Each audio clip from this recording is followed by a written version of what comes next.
is not what you know, it's what you can prove. You know how to cut to the core of me, Baxter. You're so wise. But like a miniature Buddha, covered in hair. I want to become a guru so girls will like me. Then I will like myself. Are you not entertained? Are you not entertained? Is this not why you are here? What is up, everybody? Welcome to another edition to the Golf Guru Show. I am your host, Jason Sutton, aka the Guru, and it's my mission in life to deconstruct the habits, life lessons, daily rituals, and dig into the minds of the high-performing teaching pros out there in the industry, as well as other experts in many other fields as well. As always, I want to share with you the ideas and the insights from these high performers that can add to your teaching and self-development toolbox that hopefully you can bring back to your students and change your life in a positive way. My guest on this show is my good friend James Ridyard.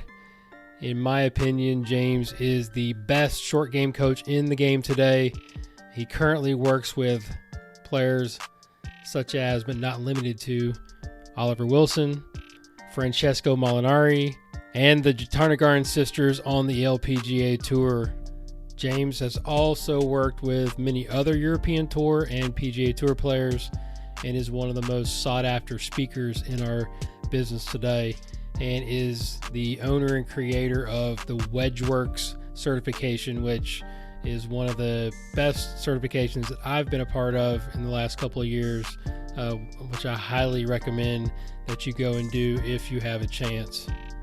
This podcast is probably going to be one of my favorites, as was the last couple that I've done with John Graham and also George Gankis, because we went into this with very little agenda. I had no notes, so it was very relaxed, and those are the best kind, because the best stuff comes out when we start to just sit down, have a glass of wine, and just kick it about a variety of topics. So I think you're going to love the tangents, the unusual topics that we talk about, the conversations that really help us to dig into the mind of how high-performing coaches and people like James think and operate. In this episode, we dive into so much more than golf instruction, but if you pay close attention, it will be very easy to tie the discussion back to everything that we do on a day-to-day basis as coaches. We discuss topics like the importance of challenging your belief system in life and in golf instruction, why exploring topics and reading outside of your field is so important, as you've heard me talk about on this podcast many, many times, and always continuing to expand your information, to James sharing the exact warm-up routine that he and Francesco Molinari used to prepare for Augusta, his Augusta experience, as we say, as a coach, which was very interesting, to the reason why he thinks people think they have the yips and how easy it is to fix that problem in their chipping and their pitching, which you don't want to miss, as well as the reason for his WedgeWorks certification and how that came about and how to be a part of it. So I don't want to spoil any more of it. Oh, and one last thing is we have officially our first bleeped out curse word that you will hear at the end of the show. So you want to stick around for that. We've had some foul language in the past, but this one had to be bleeped out. And to be honest, that was one of James's goals for the podcast. So he achieved that goal, and he also achieved accomplishing, I think, what's just one of the most interesting conversations you're going to hear. So I don't want to spoil any more of it.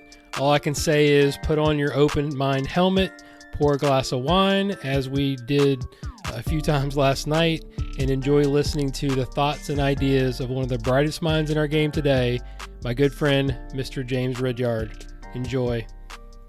All right, James Ridyard, welcome back to the show. Thanks for coming on. You were my first guest. Thanks for having me back. I can't have been that bad.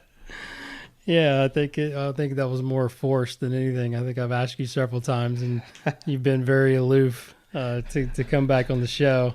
Aloof? Yes. That's so unfair. I think you have been. It makes me sound like a bad person. No, I just think That Ridyard, he's really aloof. he's an aloof character. Don't listen to him. Yeah. So no, it's cool. It's cool to have you back in Charlotte and passing through to where? Where are you going? Where are you going next? You're just at Kings Mill. Yeah, working, so I was in Connecticut Saturday, Sunday. Drove a car, not my car, because it's a rental. I couldn't get my car over. Drove a rental car down to Kings Mill. So I saw John briefly yesterday, and he said, "You're one of us now." Because you've done a really long drive instead traveling. of flying somewhere. Yeah. Like that's you couldn't drive for that long in England if you wanted to. Because you'd be in Scotland, and then you'd be well into Scotland in that time. So I drove down to Kingsmill, then I drove from Kingsmill here. So last night, halfway, then the rest this morning, and then I'm going into the mountains somewhere, I think. Yeah, you're going to see my boy Sean Kennedy at the Cliffs. The Cliffs, yeah. Yeah, Cliffs beautiful living. spot. You're going to love it up there, especially now that it's 98 degrees in Charlotte. It'll be a little cooler up there, which will be nice. That's perfect, because I can't deal with this. Yeah, you and John don't wear hats. So no. You just layer on the 50. Yeah. So I look like a ghost for 20 minutes and then sweat it off. That's exactly right. It got a little warm today in Charlotte, actually. Yeah, it's like 90, wasn't it? That's I think spring did it? It just went straight to summer. It went from winter to summer in a heartbeat. So it was cool. Yeah, I got to watch you teach a little bit today, and we've spent a lot of time together, so I feel like I know your stuff, but it continues to get better, and I always learn something from you. And I learned a new drill from you today that we may or may not talk about on the podcast. Probably not. Can't give it all away. I know, that's what I'm saying. I'm just setting you up to whether you have a choice of how much stuff you want to deliver today. That's right. It's just a drill. You could, I could honestly, stuff like that. I could explain the drill on here. I could do a video and put it on YouTube, and it would help 50% of people, and it wouldn't help the others. Right? So, you don't know, right? So yeah. it's about the right timing of. It's right timing. It was right good person, for the player. Right explanation Sure. for that person, because the explanation is going to change, isn't it? Like, I was obviously fortunate enough to spend a few minutes with Nick earlier, and Yeah. like a lot of people, I explained something, and then 10 minutes later he said exactly the same thing back to me in his own words, like he just invented it. Right. Oh, that's working. Welcome back to working with Nick Sutton. And I put my hands on my head and I turned around and said, I can't believe what just happened. Imagine if you're his father. That's what we deal with. I'd rather not, because I don't think you can hit children anymore. Exactly. Oh, that's awesome. I was so excited. Yeah, and it's funny that, when John was here as well, he was asking John a bunch of questions about putting, and he would tell him things, and John would give him some good advice and stuff that I'd probably told him a month ago, and he'd be like, "Why didn't you ever tell me that?" I'm like, I'm pretty sure I did. Well, you didn't use the exact same words. Yeah, exactly. But just problem. coming from a different place. That's why I love the fact that you guys have helped him so much, and he will eventually. He respects you so much, and he listens to you, and it's gonna be fun. We're gonna play a little golf tomorrow. I got to question that respect level when he said he was gonna wax me, chipping around the green after I given him a lesson. I'm gonna wax you so hard, were his exact words. And just so this goes on record, like for eternity, I beat him 10-3. Yes, of course you did. So, yeah. You had to show him who's boss. I mean, he even came up with, what's this, 7-0 skunk or something? There's something I've never heard of before. And he said, yeah, whitewash. If I get to 7 and you're on 0, then it's over. Yeah, it's like in ping pong. If you get like 11-0, then it's over. What like in professional ping pong, is it like that? I don't know. I don't think so. It's a whitewash. I don't think so, because I had to point out to him that, look, if the 7 lead is that the point when you decide something's over? There's a few Ryder Cups that would have finished before Sunday. True. Where there was a comeback where the other team won. Yeah. So I told him to just put that in the bin and let's play real, straight up. That's awesome. And poor kid lost.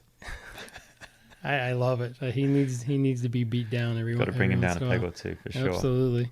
Like I said to you, I admire confidence, and when he goes into arrogance.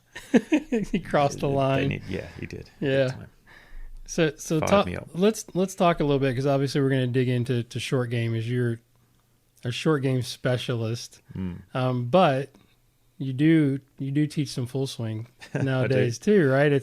I'm not sure many people know about that. Yeah, I do. It was cool. It was cool today. You even brought out a couple of applying force and torque into your lesson, which I was a little bit surprised, which I thought was cool. You're surprised? Yeah. Well, I know that it's there, and I know we've had discussions about it. But how much different is it with short game? I think there's a lot of similarities, right, of how we're using the club. Yeah. I think you have to apply force in some direction to move an object. Yeah. Right, but I think understanding how the club in your hands might respond to that application of force, and then how you might then respond to what the club wants to do because you're applying that force is pretty important. I actually said angular response today, which I would I caught myself saying it. You said might as well be accurate with the language. Yeah, right? I know.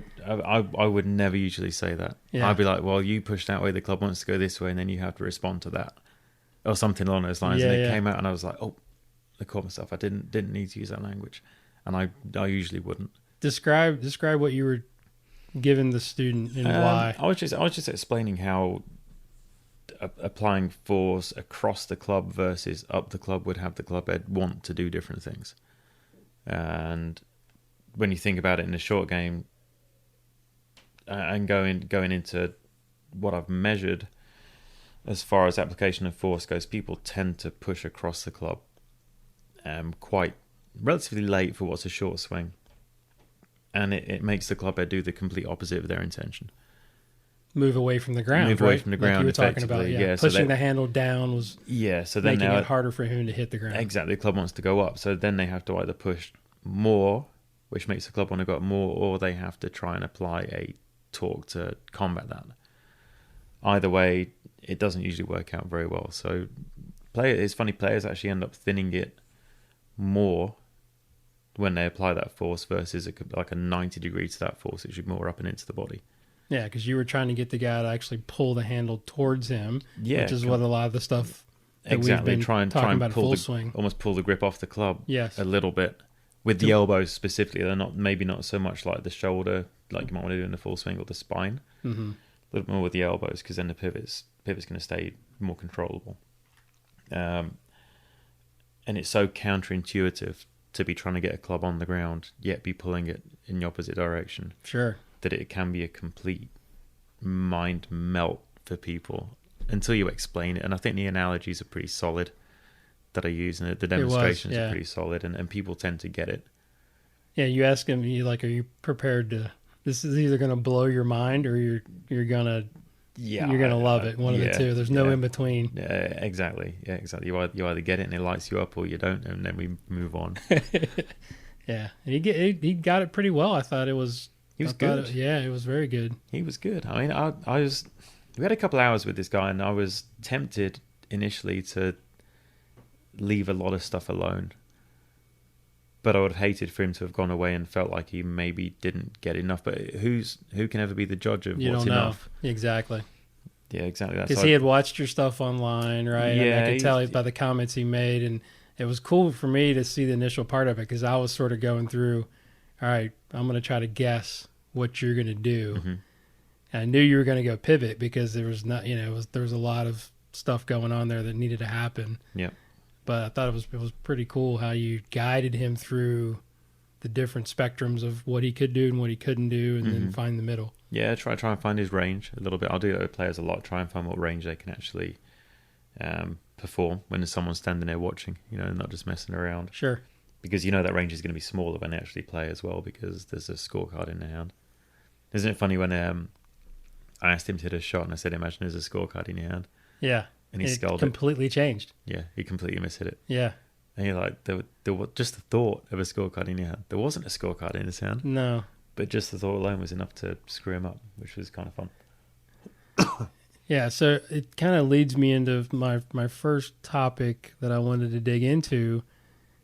because, there's a lot of listeners out there that probably don't know the research that you've done and the homework, and then how you've evolved as a short game guy to dispel a lot of the myths that there are in short game. I think that's super important, especially for young coaches out there that aren't up on, not putting it back in your stance and dragging the handle and doing all this stuff that we used to teach. So talk a little bit about some of the things that you've found through your research and then things you're teaching now that maybe dispelled some of those myths 5-10 years ago. Some of the biggest ones, I guess.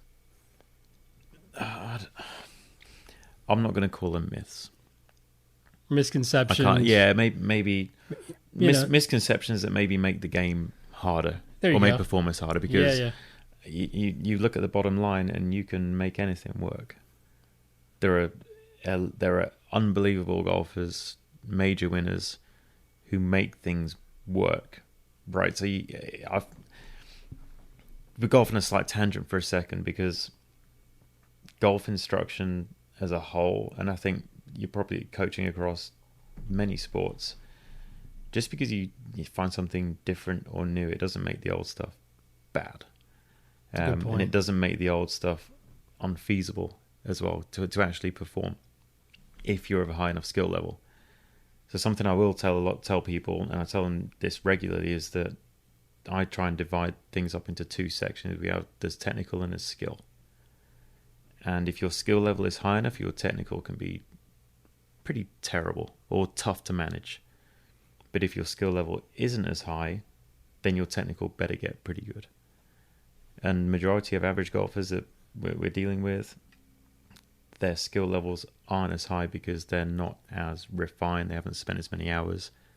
So their technical has to go up a little bit. So it's you can't stand there and say something is a myth or impossible, because there are elite players that do it. Sure. But that doesn't mean that Joe next door is going to be able to do it. Yeah, it just makes it tougher. Well, we had that discussion with Nick, right? It's like he can manage some of the things that I don't like in his chipping and pitching, and you're the same, just because he's got some decent skill. Yeah. But you're just trying to make it easier for him to manage it. Trying to take the pressure off that skill right. a little bit, because that isn't going to be there every day, every round, every week. It's going to fluctuate. So it's the fluctuations you have to be ready for. I would never take away the freedom that a player like Nick would have in what he does, but just try and guide him in a direction where it's not going to be as destructive when it doesn't go right for him. So going back to the misconceptions, maybe. Is this something to do with what we discussed earlier about belief systems, or is that different? Oh, about the unwillingness to change a belief? Yeah. We can go down. We can talk about that later if that's different, but I didn't know if that's maybe we'll talk about that. It could get pretty deep. So yeah, that's all right. We can save that for last. Maybe we'll stick with the original. What was the question again? Just about misconceptions and like beliefs. Like think about it. Like what we used to teach maybe 10 years ago that we thought was correct, and how you've dispelled that, some of those myths.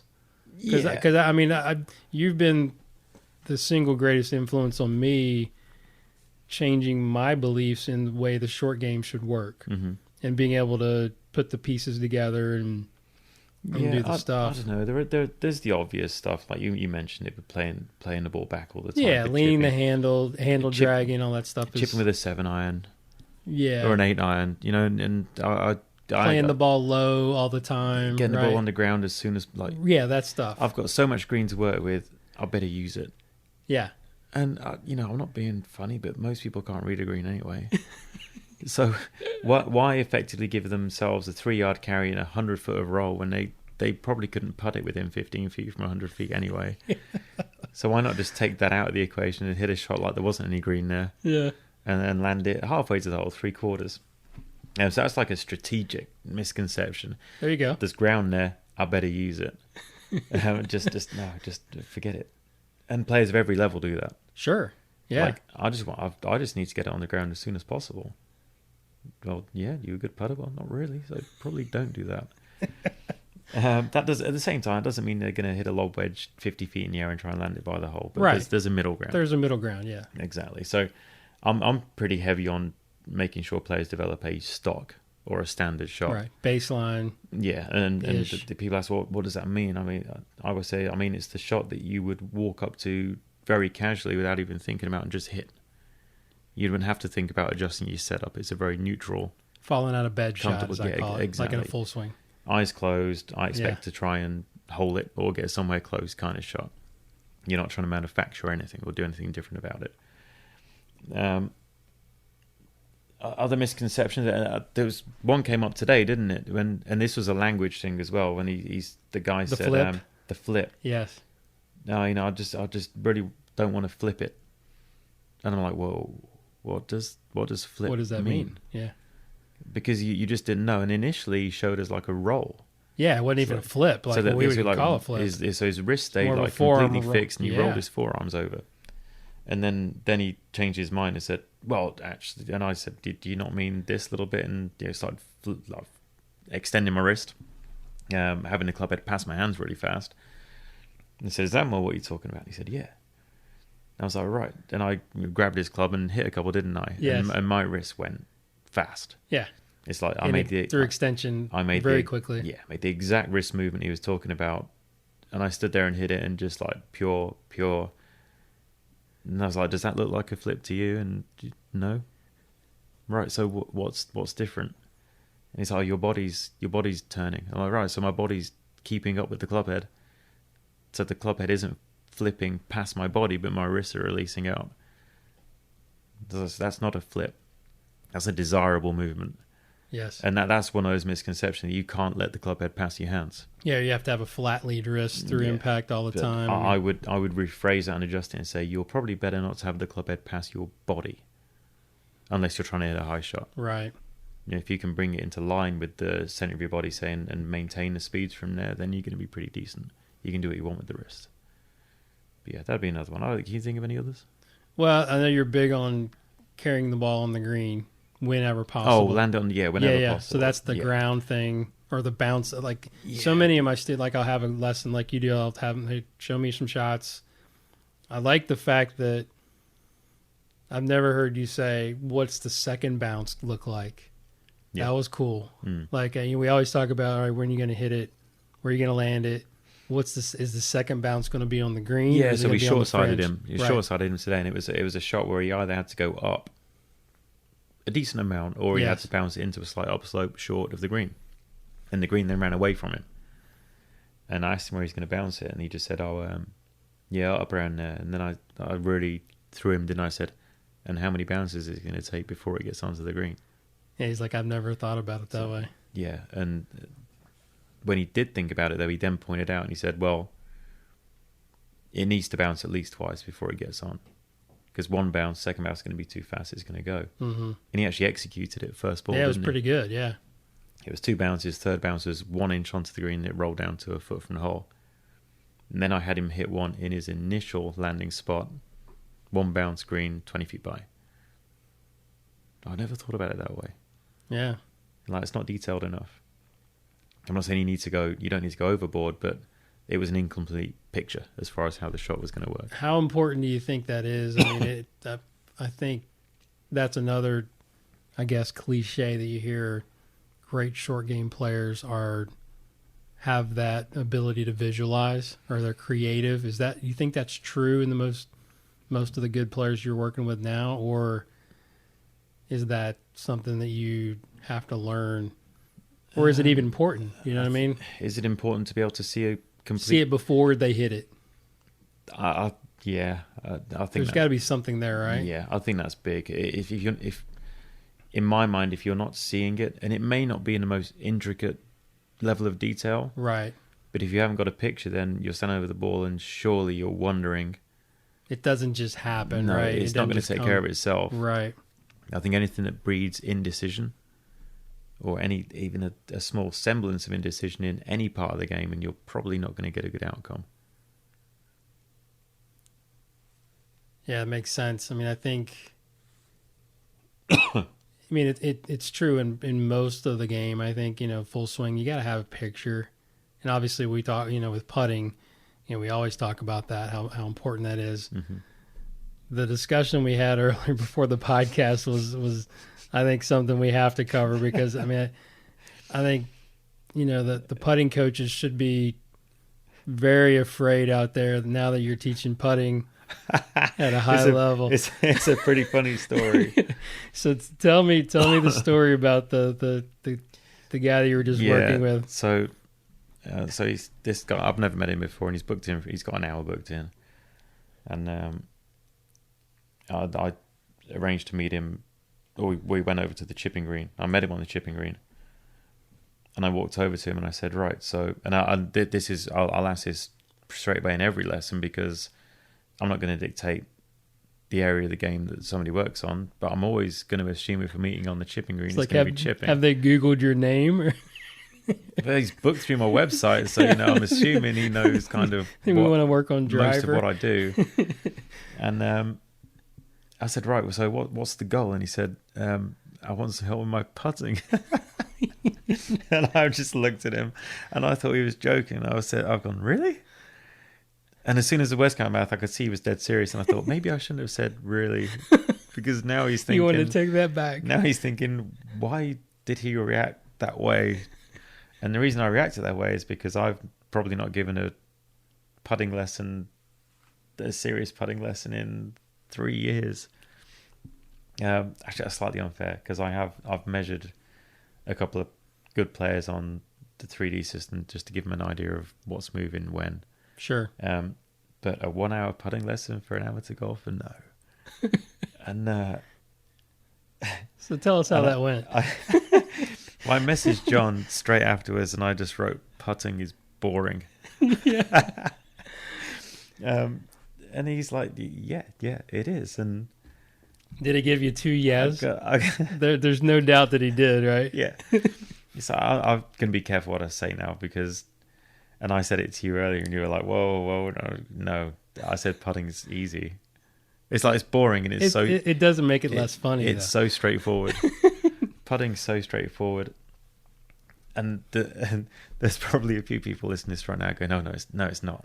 But hang in there with me for a second. It's straightforward in that you can only do so much with the golf ball.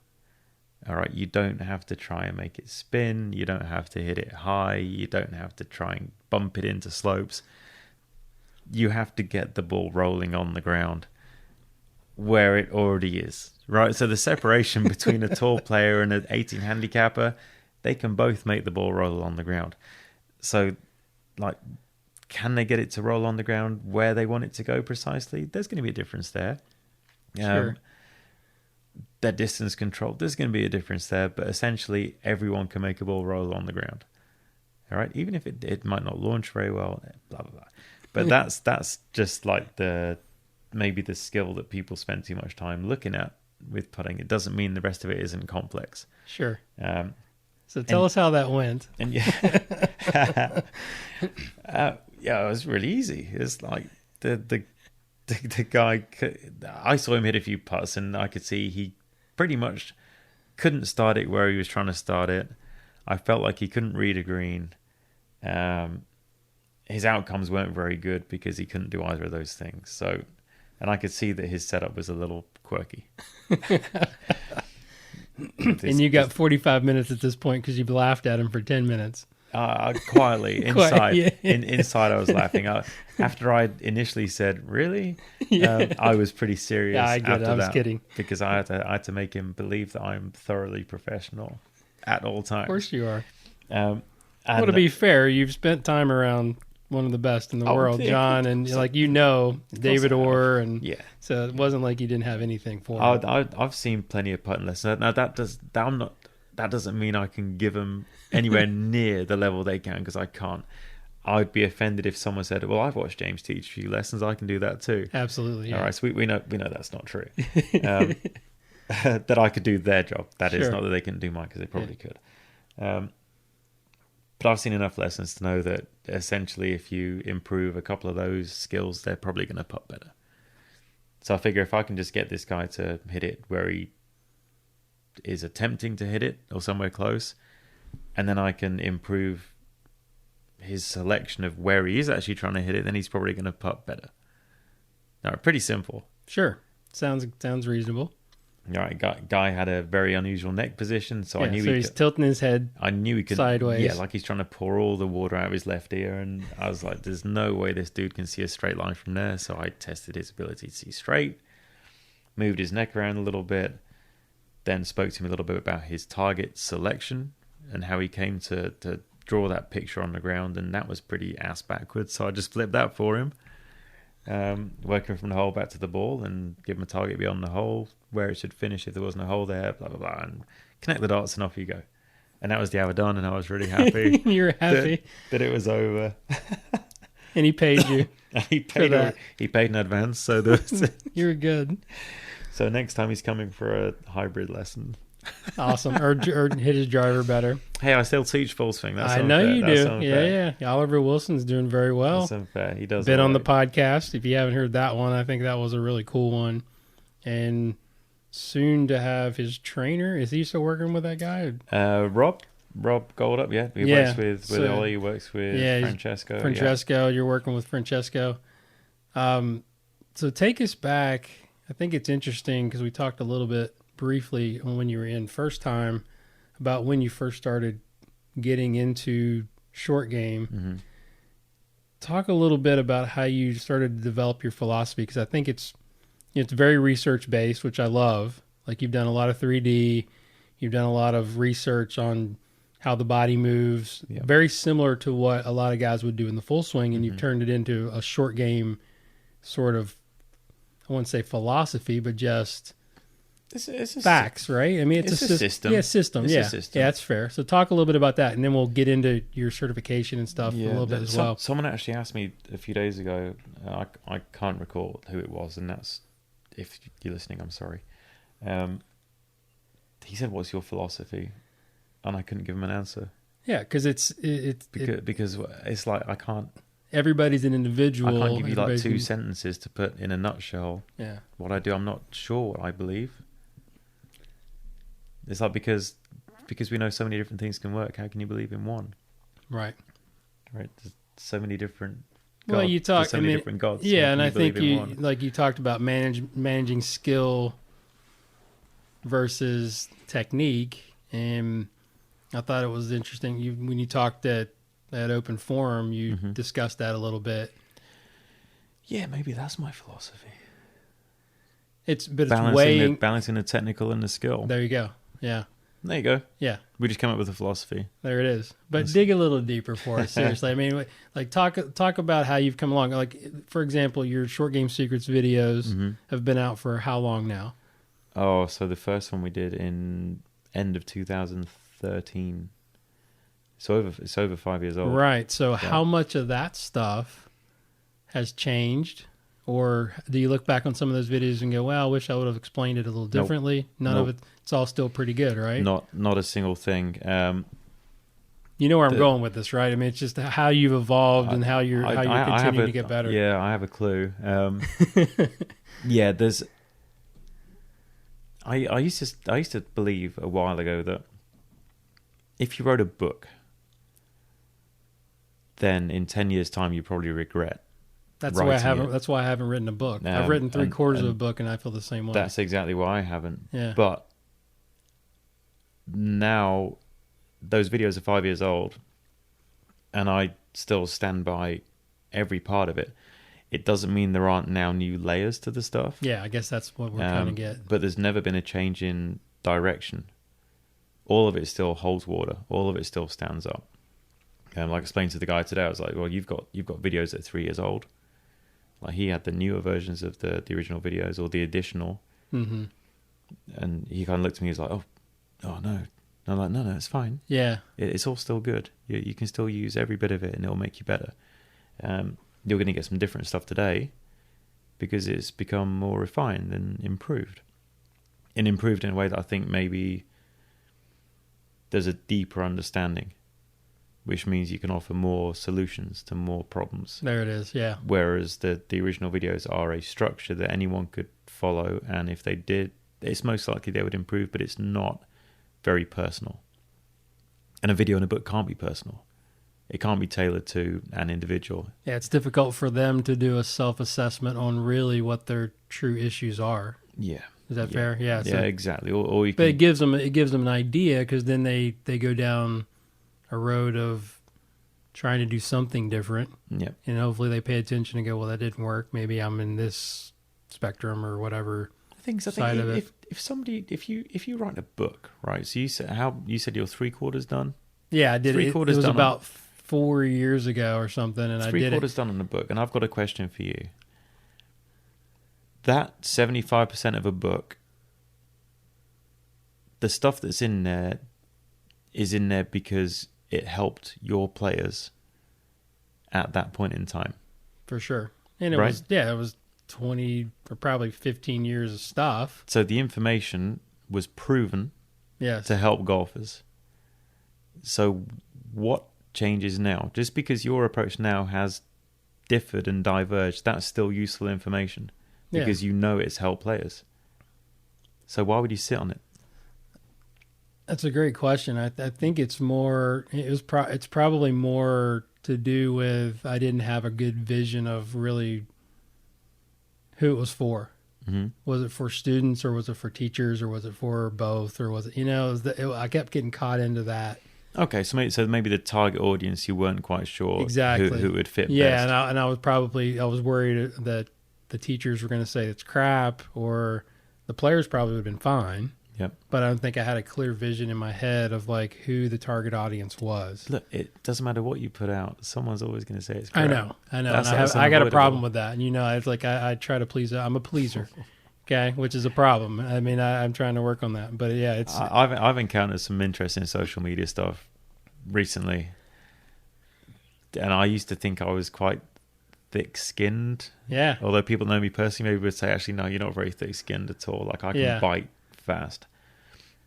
Yeah, but I've encountered some stuff recently. I've just thought, why did you even bother writing that? I've seen a couple of your Twitter haters, because some trolls out there still. I'll happily take screenshots of stuff people write and my responses. And there was one quite recently which was great because he tried. It's like my favorite comment after it. Because I give him a poke as well, right? I'm not going to... Yeah, absolutely. Golf Swing Rebel is still in there somewhere. I give him a poke because I want to see how upset and angry they can possibly get while they sit in their basement in their pants at their keyboard, right? Because that's how I picture them all. Exactly. Because they probably are doing that. Who's got the time? And I gave him a poke, and he's like, oh, well... This transcript has been sent to Mr. Molinari, and I'm like, what the... It's like he threatening to tell my mum or something. What like that really is gonna bother you? Like, that's terrifying. Yeah.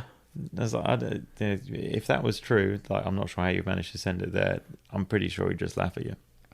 Because of all the people, for a troll to send a transcript of something to somebody who is famous and high level is probably the last person who's going to go, oh yeah, that's terrible. They're just going to go, what are you doing? Yeah. It's like, what? Get a life. But they still come up. Like people comment on YouTube videos that are 6 or 7 years old that I've forgotten even exist. Yeah. And expect to get a rise out of me, and sometimes they do. It's hard not to, right? I mean, deep down, you want people to appreciate what you do, or you do, but you can't please everybody. I mean, I know you get to that point where you're always going to have haters. Yeah, and it's not actually what you're doing that they hate. It might be you, and that's fine too. Because like I'm no angel, I'm not perfect. So if someone doesn't like you, they don't like you. You shrug it off and get on with it. But sometimes, many times, people hate success, any kind of level of success, for sure. And they will spend more time trying to bring someone down than actually raise themselves up, and that's pretty sad. Yeah, welcome to the world. That frustrates me. It's like, get your head down and get on with getting good at whatever you do. Absolutely. That's it. It's I kind of fear for the world a little bit. Yeah, I mean, and especially when you got kids that are coming up in this, you gotta warn them that, hey, this is going to happen. I mean, the bullying situations and it's all out there, right? I mean, the social stuff is probably worse than face to face. It has to be maybe one of the biggest travesties of our lifetimes, that the stuff we spend so much time on is called social, because it couldn't be any further from the truth. No, it's not really. It's not really social. No, you can be extremely lonely in a room full of people, and you probably shouldn't feel that way. But wow, we're actually going away from golf completely. I know. There. I don't know where we're going on this. Well, I know, but it's important though. But you can. If I drop you into the middle of a city you've never been in and you don't know anyone, you're lonely, even though there are millions of people around you. You'd be lonely, right? Sure. You're not on your own. Yeah. Being lonely isn't about being on your own. But we all sit there looking at our own little screens, and we start to get more disconnected from each other and effectively become more lonely. We're going to go down a mental health route in a minute. Yeah. If we're not careful. Not that would be a bad thing, because there's issues. There's big issues going on in the world right now. There's a book. I brought it downstairs. I was going to say, tell me about the book that you have beside you, because I think that seems to be where you're going with this, and I'm curious about it. I wanted to bring it down because I've been reading it a little while. It's called Lost Connections by an author called Johan Hari. He's done a couple of really good books. This is one of the other one is about the war on drugs, which is another interesting topic. We'll get into that in a minute. Okay. Just because it's fun to talk about, and I want to see how you react to the conversation. They've reprinted the cover of this book because it has the title, which is Lost Connections, and below it says Why You're Depressed and How to Find Hope. Yeah, I I saw that, I was getting a little worried about you, bro. There you go. Right now, why are you worried about me now if you've seen that line? Because I might think you're depressed. Right, because you're now thinking, oh, he's actually reading the book for self-help to help it purposes, yeah, to right? help And that. they've actually changed the cover of this. It doesn't say that anymore. Okay. Because it's not a book about self-help. It's about mental health, and this might feel like it has nothing to do with golf instruction, and maybe it doesn't.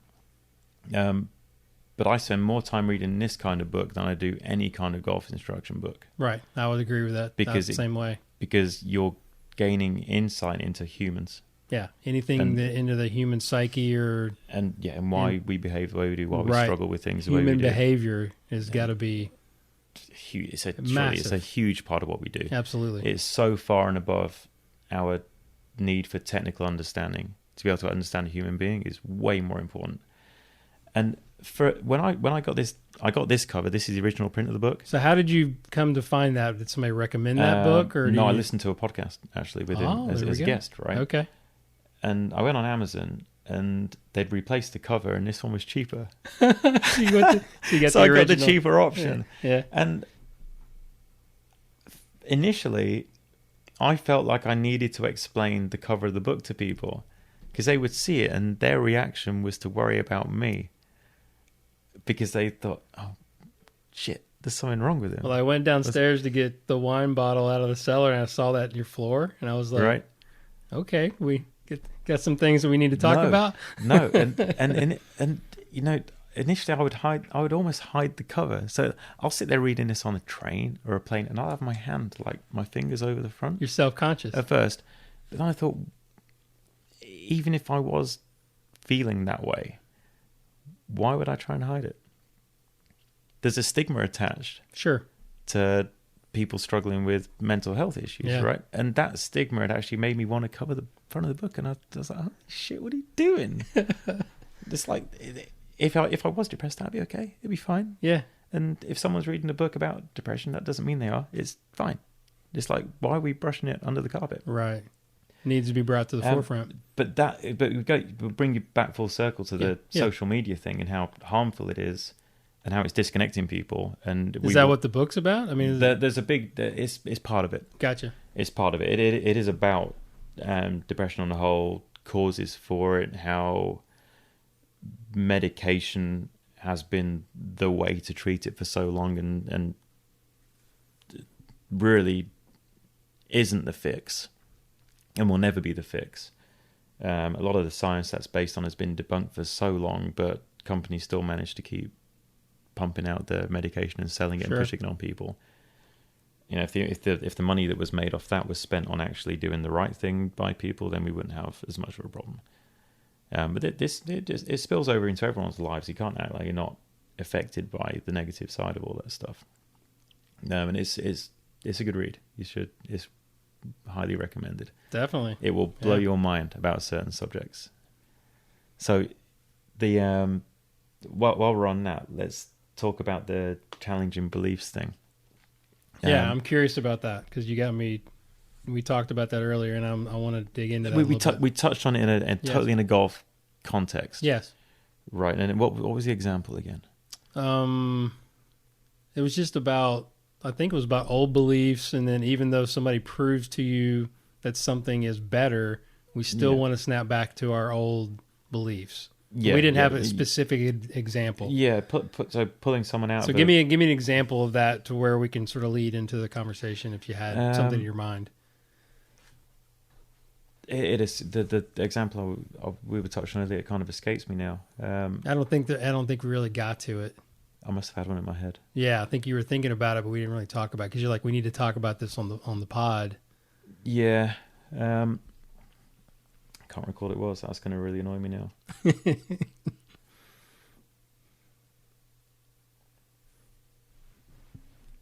Well, you can still have the conversation anyway. You don't need to have a specific example. Yeah. What about like and this is something. There's a hypocrisy goes on as well in. And I'm not going to name any names. But something I did listen to, there was talk of goals. And then there was also talk about processes for Americans. Mm-hmm. And no recognition that they're very conflicted ideas, especially with good players. I had a very brief chat with John actually yesterday. He asked me if I would do, and we were talking about practicing, and he asked me if I would do certain things in a tournament week as far as practice went, as far as drills and difficulty of drills, and I was talking about some pretty challenging stuff, and this would definitely be a reflection on some of the work that Fran does with Dave Ulrich, right? In that they practice and it's challenging, it's tough, and it gets ugly, and it's not about boosting egos or keeping confidence high. Yeah. It's almost like making practice more difficult than the game, right? Than when he gets into the tournament. Training at a higher level than you play. Do you think that's? Do you believe in that? Talking about beliefs. I do, and John's concern was that you could actually not ruin somebody, but take their confidence down a little bit. Yeah, like it's a tournament week, and that. My response to it was, well, isn't that placing too much emphasis on 1 week? If you wanted to progress to the highest level you possibly could, you would most likely want to put in the same level of effort and commitment every week in your practice. Even if that meant sacrificing a little bit of confidence 1 week, or a week. Yeah, right? At the benefit of it being higher the next week. Gotcha. And the week after that, or 6 weeks down the line. Yeah, looking at the bigger picture. Because and this goes into goal setting. It becomes a short-term goal to do well this week. Yeah. So you disrupt your process in order to try and find some short-term success. I'm definitely guilty of that in my coaching because what's one of the things we always ask our players? When's your next tournament? Yeah. And I always, so I'm always treating them differently. Or maybe not digging into an issue that I think needs to be fixed quicker than if they had 2 or 3 weeks to prepare. Mm-hmm. I would probably be more likely to say, hey, let's work on this. Yeah. I mean, there is a technical side to that in that you probably wouldn't dive in with something new and technical a couple of days before a tournament. Sure. But you should sure as hell be practicing hard. And practicing with a good level of intensity that you know will improve performance over time, and that goes back to the distinction between having a goal setting attitude versus a process based. You know, if my process is good enough and I'm committed to it, and I'm recording it and measuring it and I know I'm progressing, then the results will take care of themselves. Then goals really don't matter, is that what you're saying? No. Yeah. No, That makes exactly. sense. Yeah. It doesn't mean you don't have aspirations. Yeah, and, it's more of a dream. and ambition. But you could almost think of a goal as a limiting factor then, right? Because I always say to my students, if you're going to set goals, and if you do everything that we talk about, and things go exactly the way we want them to go, you better have a backup goal. Yeah. Because exactly. once you reach that goal of whatever it is, then there's a big letdown afterwards. You're like, what's next? Yeah, where do you go from there? Where do you go from there? Yeah. Yeah, but if you're more focused on process, then where is the ceiling? There's no limit. Yeah, exactly. So you can just keep pushing and pushing and getting better and better. And if you do that and commit to that, and obviously the process needs to be good. You can't just if you have bad processes, then you're not going to get anywhere anyway. Yeah. But if the processes are good, then you're going to get what you deserve. So what kind of measuring system do you have? I mean, for your players now, you're working with Molinari. I mean, you're working with some high level players. You're under the microscope, I'm sure, from them of like, am I getting better? What's the measurement? Is it just up and downs? Is it just? I mean, there's got to be some. Obviously, stats are huge. It's not even based in tournament performance. It can be based in practice performance. If you're continually getting better in your practice, then your performance on the course is going to improve. Your performance in tournaments is going to improve. Maybe not overnight, but if you continue on the rise, then it is inevitable. Inevitable that it's going to get better on the course as well, or in tournament play. But what about that player that doesn't have the patience? I'm thinking more of juniors now. I'm kind of, I get questions about, why am I not getting better this quickly? I mean, we all say you got to be patient, but to a 14, 15-year-old kid, how do you get them to understand that this is the direction you need to go, and maybe there's going to be some bumps in the road and there's going to be some failures, but... Well, how are they measuring? Yeah, what's the absolute for performance? Well, that's the problem. I think the conception of what they think is good is difficult to get through to a kid. Yeah, sometimes. But you have to educate them in what's. I know. That's what I struggle with. And it's kind of like we talked about with Nick. We think it's coming through. I'll give them lists of a good example is I have a 10-year-old kid that I teach that his dad is a great junior golf parent. He'll tell me, that we need to work on his putting. This is kind of the stats that we're getting because we keep stats. And I asked the kid, it's like, how's your putting? He's like, I'm putting great. I'm like, well, how many putts did you have just as a round number? He goes, well, 36 or 37. I feel like that's pretty good. So it's, and I had to tell him that that's not exactly what we're looking for. But again, it's just that the expectation was a little bit off. Mm-hmm. And he was like, oh, really? I'm like, well, yeah, we kind of need to do better than that. Yeah. Imagine if this was the number, what could be possible? I mentioned there's a hypocrisy in some of this, in that when you're giving somebody a lesson, you almost find yourself begging them not to be worried about the outcome. Yeah. It's like when I have people, Jimmy, you saw it today, and I go, right, I want you to hold your finish so you can look at it, and I'm going to show you a couple of things you can observe. And 99 times out of 100, that first ball or second ball, they've gone in to rake another ball, haven't they? Oh, I saw it when you did the clinics with me last year. We couldn't get... And I love the way you described it today. Most adults. Yeah, it's true. You ask a kid to do it, they're like statues. Yeah. But they're focused on the outcome, which at the end of the day is actually a goal. We're standing there asking them to focus on the process. Yes. And we get pissed off when they focus on the goal.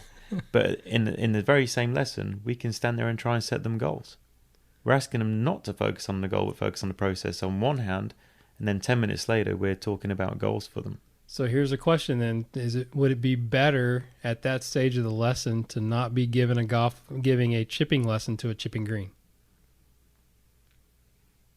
they would still focus on the outcome as far as strike went, where it's ended up. But there's no hole, or there's no green. It's not even that specific though, is it? They go in to rake the next ball because they thinned it. They didn't actually watch where the ball finished at all. They know it's not gone near the hole because they didn't strike it. So you could be doing that into a net, and they would still drag the next ball in because it didn't feel right. The strike didn't feel right, and the strike becomes the goal. Yeah. So you gotta make sure your commands or your expectations are equal to what they are. If not, then it just goes nowhere. No, exactly. It takes you 10 minutes to get him to actually hold a finish. I still haven't. That guy was impressive today, though. He actually did it first time. He did. You gave him a pretty darn clear. I was pretty precise. You were detailed. I told him what shouldn't happen. Yeah. I gave him enough warning. You even showed him like what most people would do. Exactly. Rake a ball from the bucket. He would have felt really stupid if he'd actually raked in another ball after it, because he didn't hit a good shot. So yeah, that was good. He did pretty good. Belief systems, right? Here's a challenge for you. I'm going to make a statement, and I want your instant reaction. Oh gosh. It's something that is so commonplace. It's not golf related, right? But it's about belief and how ingrained a lot of beliefs are in what we do. So I'm going to make a statement, and you have to give your instinctive reaction to my statement. All right. Right. Are you ready? No. It's a great test. I've had 2 glasses of wine, so it's not good. All right. Yeah. Right. So you've got to start talking within 2 seconds of me finishing talking. Oh, jeez. Right, ready? Now I'm thinking about it. Ready? Yeah. All drugs should be legalized. Too late. I don't know. It's like I'm on the fence. You're on the fence? Yeah. Okay, go on. I think... Well, it's funny that I've been kind of digging into this CBD stuff lately. Right. To think about how... I've definitely... I can definitely understand the medicinal. All right, I'm gonna ask you again because you've gone into something really soft. Right, you ready? Ready? Heroin should be legalized. No. There you go. Right. So yeah, right. But I guess immediately when you said drugs, my brain immediately went to marijuana. Yeah, because it's because that's the topic now. Yeah, that's. The and I'm thinking of the CBD, and I'm thinking of the THC, and I changed it into something really bad. Yeah, if you said cocaine, we'd be like, really, no, right? Really because we know.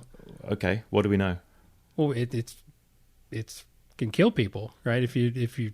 How does it kill people? Well, they get obsessed, or it's addictive, right? It's too addictive to where it could be harmful.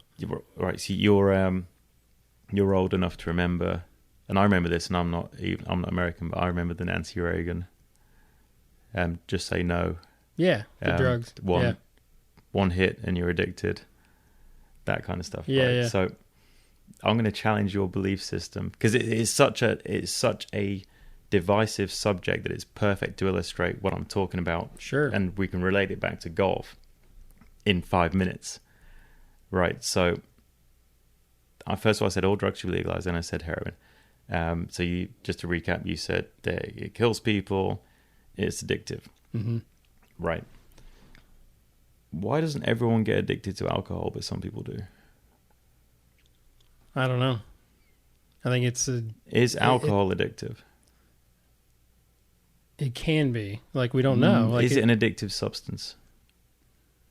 I don't think so. No, but yet some people get addicted to it. For sure, yeah. So it's not the alcohol that creates the addiction. It's the person. It's the person, and if you dug deep, you'd probably find... I'm going to sound like I really know what I'm talking about. No, I know a little bit. I know a little Yeah. bit. It's typically some kind of trauma that has led to them feeling the need. It's a crutch, it's an escape, whatever it is. Sure. That's what creates the addiction. And pretty much exclusively it's the same with drugs. It's not the substance that is actually addictive. It's the wrong person. Yeah, and it's the outcome of euphoria and escapism. Exactly. Right. That's the addiction. That's the addiction. The substance itself. Yeah. Not so much. It's a different. It puts them in a different reality than the reality that they hate. Exactly. So that goes back to the person, right? So I'll pull a number out of my ass and say, and it's somewhere close to this, but 70% of recreational drug users aren't addicts, and we're not just talking about marijuana; we're talking about all of it. Okay. I'll tell you about a study on rats, and we're going out 30, 40 years, and they would take a rat, they would put it in a cage, and they would give it a water bottle that is laced with cocaine. And the rat would have a drink, and he'd quite like it, and drink more, and by the end of a month, the rat was always dead. They'd repeat it, the rat always died. He overdosed, every time. And then a scientist said, right, let's change this up a little bit, and we're not going to have the rat on its own in the cage. We're going to let him have some friends. And we're going to build a little rat playground. We're going to have a party. We're going to have a little rat playground, a little entertainment for him. And we're going to put a bottle with cocaine water in, and we're going to put a bottle with normal water in. What happened? No rats died. Really? And they would go to the water instead of the cocaine-infused water after a month. What does that tell you? It's a decision. It's a decision, but it's unnecessary for them because they're not isolated. They're not lonely. They don't have any. So maybe the one rat was lonely because he didn't have any friends. Rat after rat after rat. They'd repeat it. Yeah. Again and again. And that loneliness would cause despair and mental anguish, and they would find this thing that made them feel better, and they would have more and more of it. Right, so there's that side of things. The addiction side of things isn't necessarily a good reason to not have drugs available. In fact, Switzerland had a huge heroin problem in the early 2000s, and they legalized it. Government took control of the distribution of it. You could go and get it in a center and use it. So you'd shoot up whatever, and then you'd have your hour, and then you'd walk out, and off you go. And they had a lot of deaths through overdoses around that time. It was really bad, and now you can count on one hand how many deaths are heroin related per year in Switzerland. Portugal decriminalized all drugs, so you can't get arrested for having them, and the money they would spend putting people in prison and jail, whatever, they then put into rehab instead, and their drug use problem has fallen off the planet. Interesting. So there's that whole human side to it. But what's the upside for a government to legalize and take control of drugs? Tax dollars. Yeah, I mean, they're going to make money. Oh, huge amounts of money. Right, when they're already doing that. What happens to gangs? They disappear because they already have it anyways. There's no need for gangs anymore because most of them are drug related. Sure. But government have control over the drugs. There's no black market anymore, so gang violence drops. Yeah. So so we're 5 minutes into that. I could keep going, but if I see the same question now, if I said legalize heroin, would your answer straight away be no anymore? No, I would definitely have to think about it. Right. So you've convinced me. I've challenged the belief system and shown you the other side of things. Right. And that it's just a prime example of something we've been brought. It makes sense. I enjoy the sociology part of it. I mean, I think that the human side of it has to be accountable. Yeah. So I get that. Yeah, totally. There's really not a downside to changing that, but it's such a great example of the belief that was so set in stone, right, that you instantly said no, because our whole lives we've been brought up to think that way. Yeah, they're these evil, terrible things that cause problems. Like the war on drugs is unwinnable. It's unwinnable. Yeah. The only way they win it is to take control of it.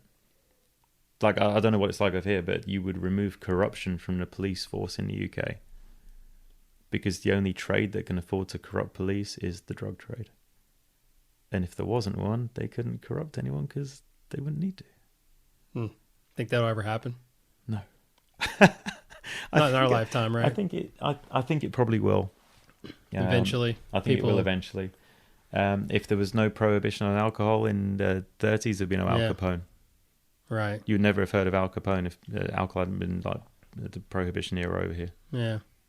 Just like taking, criminalizing certain things creates crime. What a screwed up world we live in. I know. So when it comes to challenging beliefs in golf instruction or as players, got to be willing to listen. Right. Well, you heard the podcast with John. Mm. That's a perfect example. Is don't judge something until you figure out, dig into the other side. Exactly. And exactly. Then, argue both sides if you can't. He said whatever's left might be relevant. Yeah. And you feel like that's influenced you as you've gone through your research, and is there anything? For sure. I went into the collection of my data completely open-minded. I didn't know what I was looking for, which was great because it didn't predetermine any of the outcomes. Sure. I wasn't biased in any way, shape, or form. All I could do is look for correlations and then see what I see. So dig into that a little bit for us. Like how, when you did your research, I know you captured so many swings. Mm-hmm. Like talk about the database with you use 4D, right? Or did you have some AMM stuff in there? I have used AMM as well, but I know you've got a lot of different. I use 4D primarily for the players. Is a good one. The yips, the players with the yips. Sure. Right. I thought my question is like, did you categorize different classes of players, different problems? Like if somebody was going to do a study, like what's the best approach? It was really divided between players that really struggle and players that don't. It's that black and white. Sure. And you would do the same if it was a putting yips study, right? You either show symptoms of them or you don't. And we're going to separate those two groups up, and we're going to look for any viable differences between how they move themselves, how they move the golf club.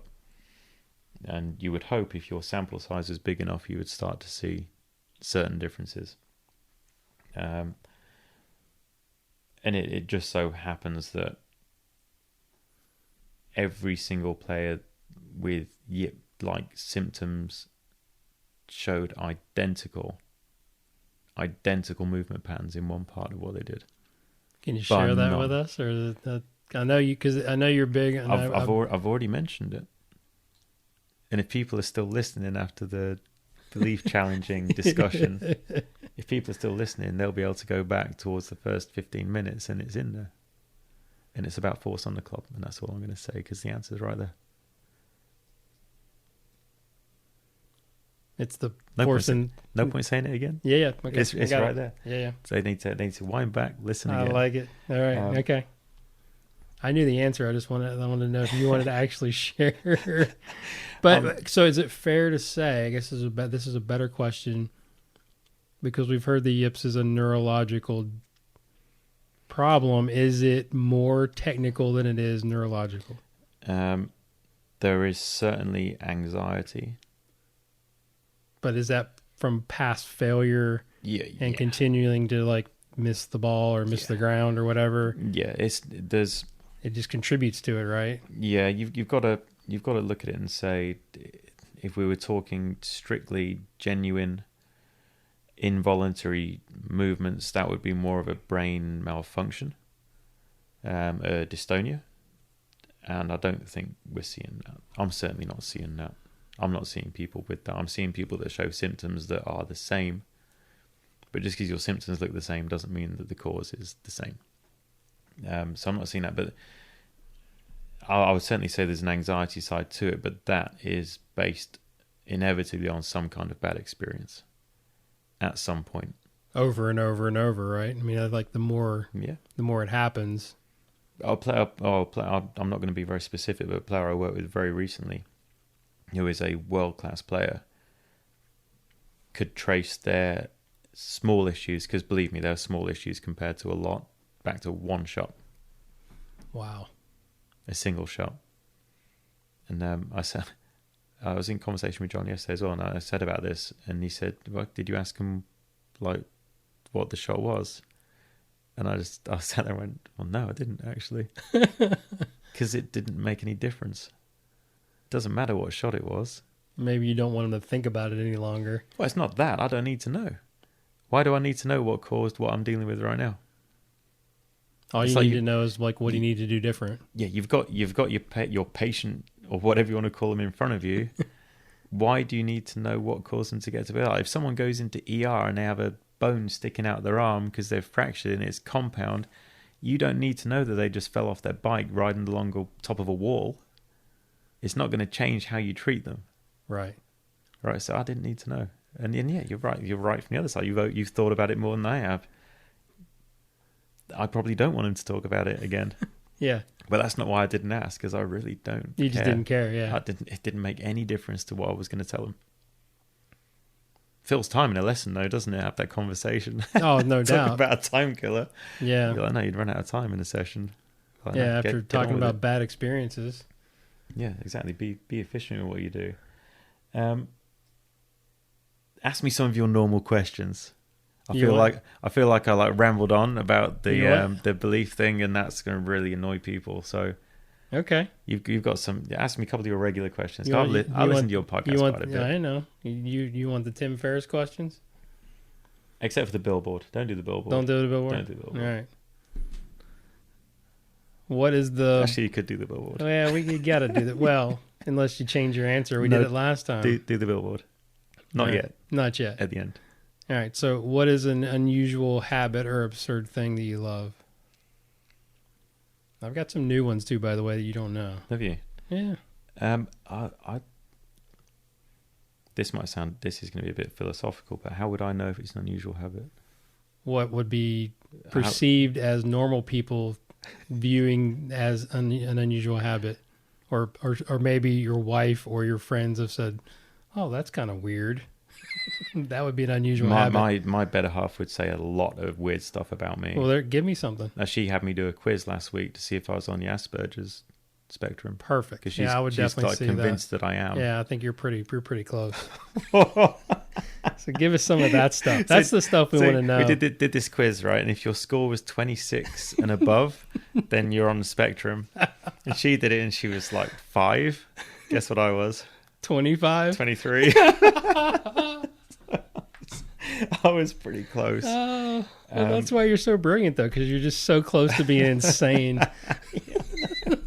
That's no, you shouldn't say that. That's not fair. Yeah, that's true. That's not fair. All right. So give me something. Come on. Give me something that nobody else knows. As I pour another glass of wine. You're not drinking nearly enough. I don't really drink anymore. Oh, wow. You don't hang out with me enough. So, no, obviously not. Something unusual habit. I don't know. You have to come back to that because that's fine. So I have to think about things through someone else's lens to look at what I do and think if it's not normal. Because everything I do is normal to me. Okay. Well, take me through a typical day then. Like maybe that's my unusual habit. How do you? I can't answer questions. Well, that is part of it. You're aloof. Remember the first part? Okay, that's being aloof. That's that Ridyard. In the United States. What a wanker. Yeah, exactly. So I'm curious about, because obviously you're into fitness. You eat pretty clean. You work out. So tell me a little bit about that. Like what's your typical routine? Why is that important to you? That's actually a really good question, because I was thinking quite hard about why I enjoy training. And there's a self-awareness side to this as well, in that it dawned on me that maybe it's the only thing I feel like I have total control over. Could see that. It's like once you're inside the four walls of a gym or wherever you train, whatever you do, whether it's at home or whatever, no one else can really influence the outcome unless the power goes, or the lights go out, you've got a trainer or something like that. Yeah, unless do you have a trainer, or do you all of it on your own? So how do you figure out what you're going to do in a workout?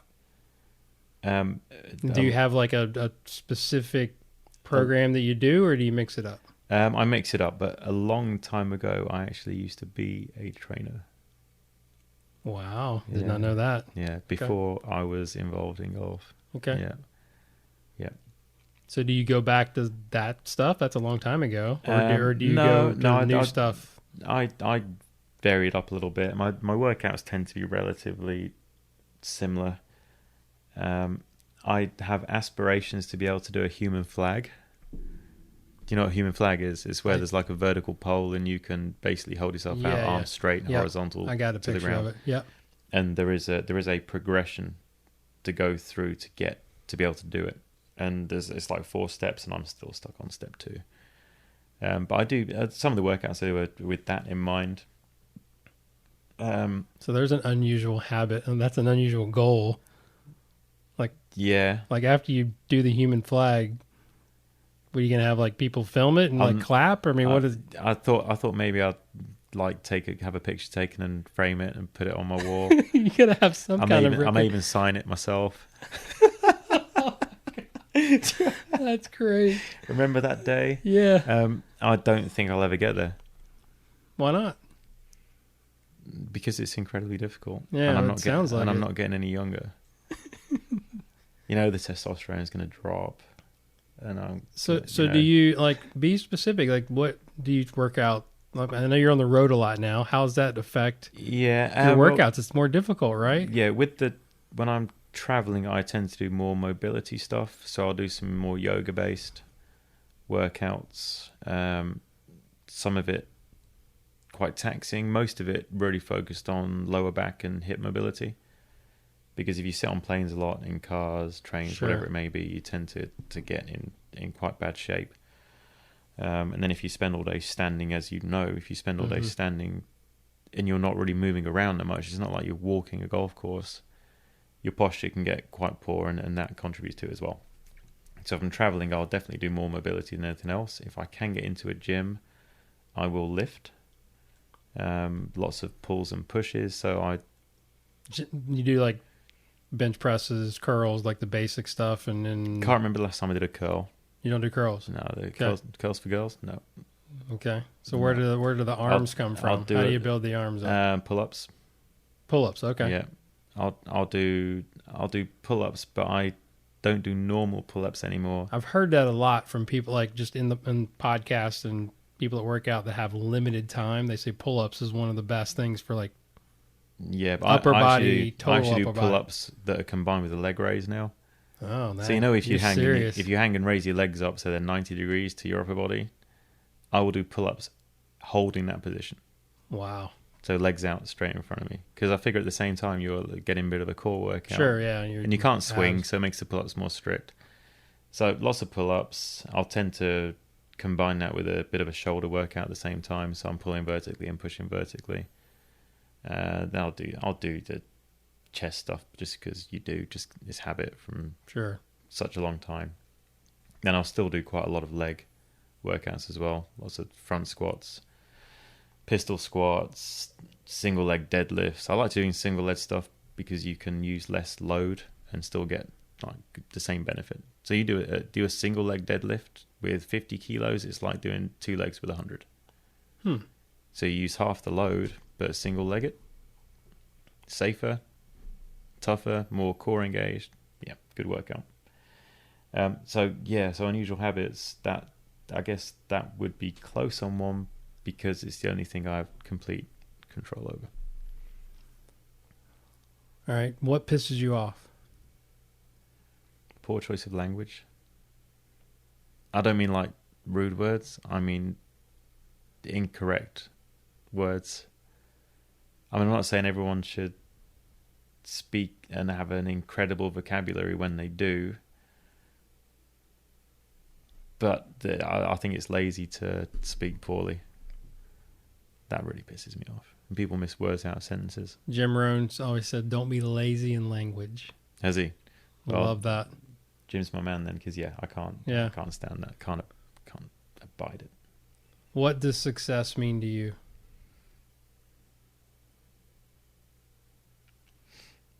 Doing something that makes you happy. If you were happy going out and collecting the bins every morning, then that's successful. But it's too easy to tie success into material gain, which ultimately is coming down to financial reward, isn't it? It's like I've just placed an order for a new car, and it's taken me months to actually pull the trigger to place the order. Can we tell them what it is? No. Okay. I found it hard to pull the trigger because I've constantly said to myself, do you need it? Yeah.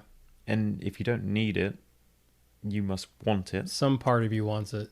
Well, yeah. Well, if you don't need it, you want it. Yeah. Right? But then it goes to, why do you want it?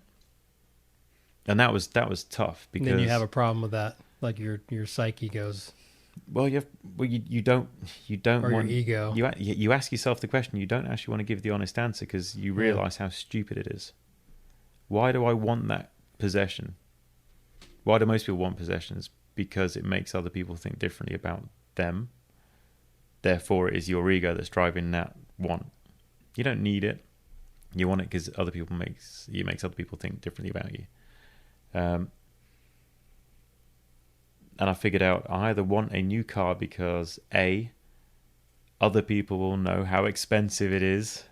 That's a really bad reason to get something. Yeah, they that's know awful. how much money you make or That's how terrible. successful you are. I want monetary. it. I want it because it's incredible technology.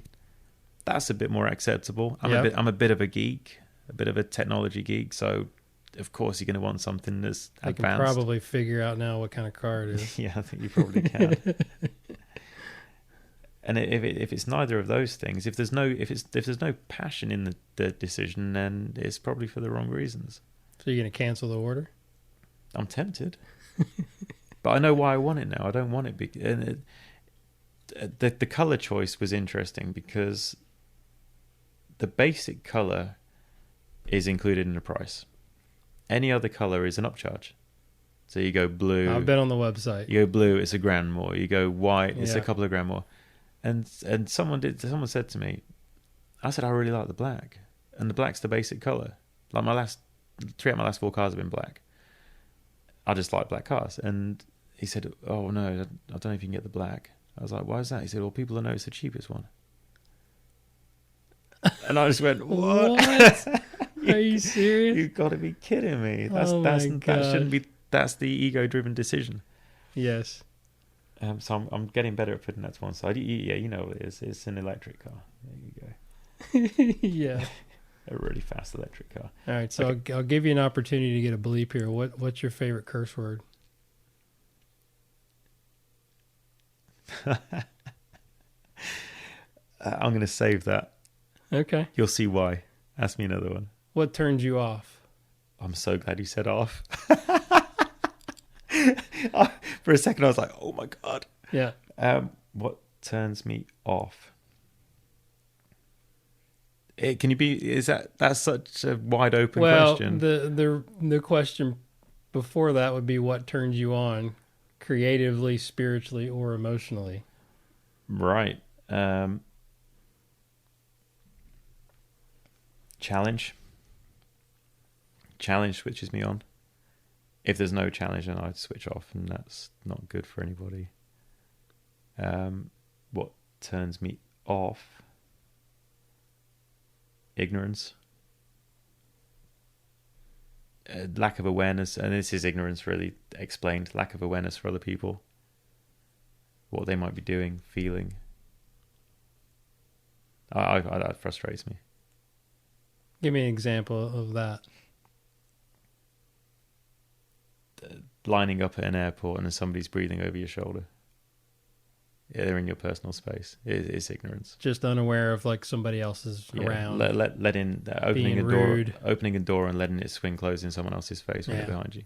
Always try to open doors. I mean, that's just a weird thing with me. How hard is it? Yeah, it's just. I mean, why make somebody's day worse? Taking something else that belongs to somebody else to use and not putting it back how it was.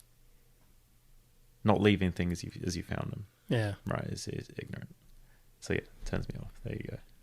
What profession other than your own would you like to attempt?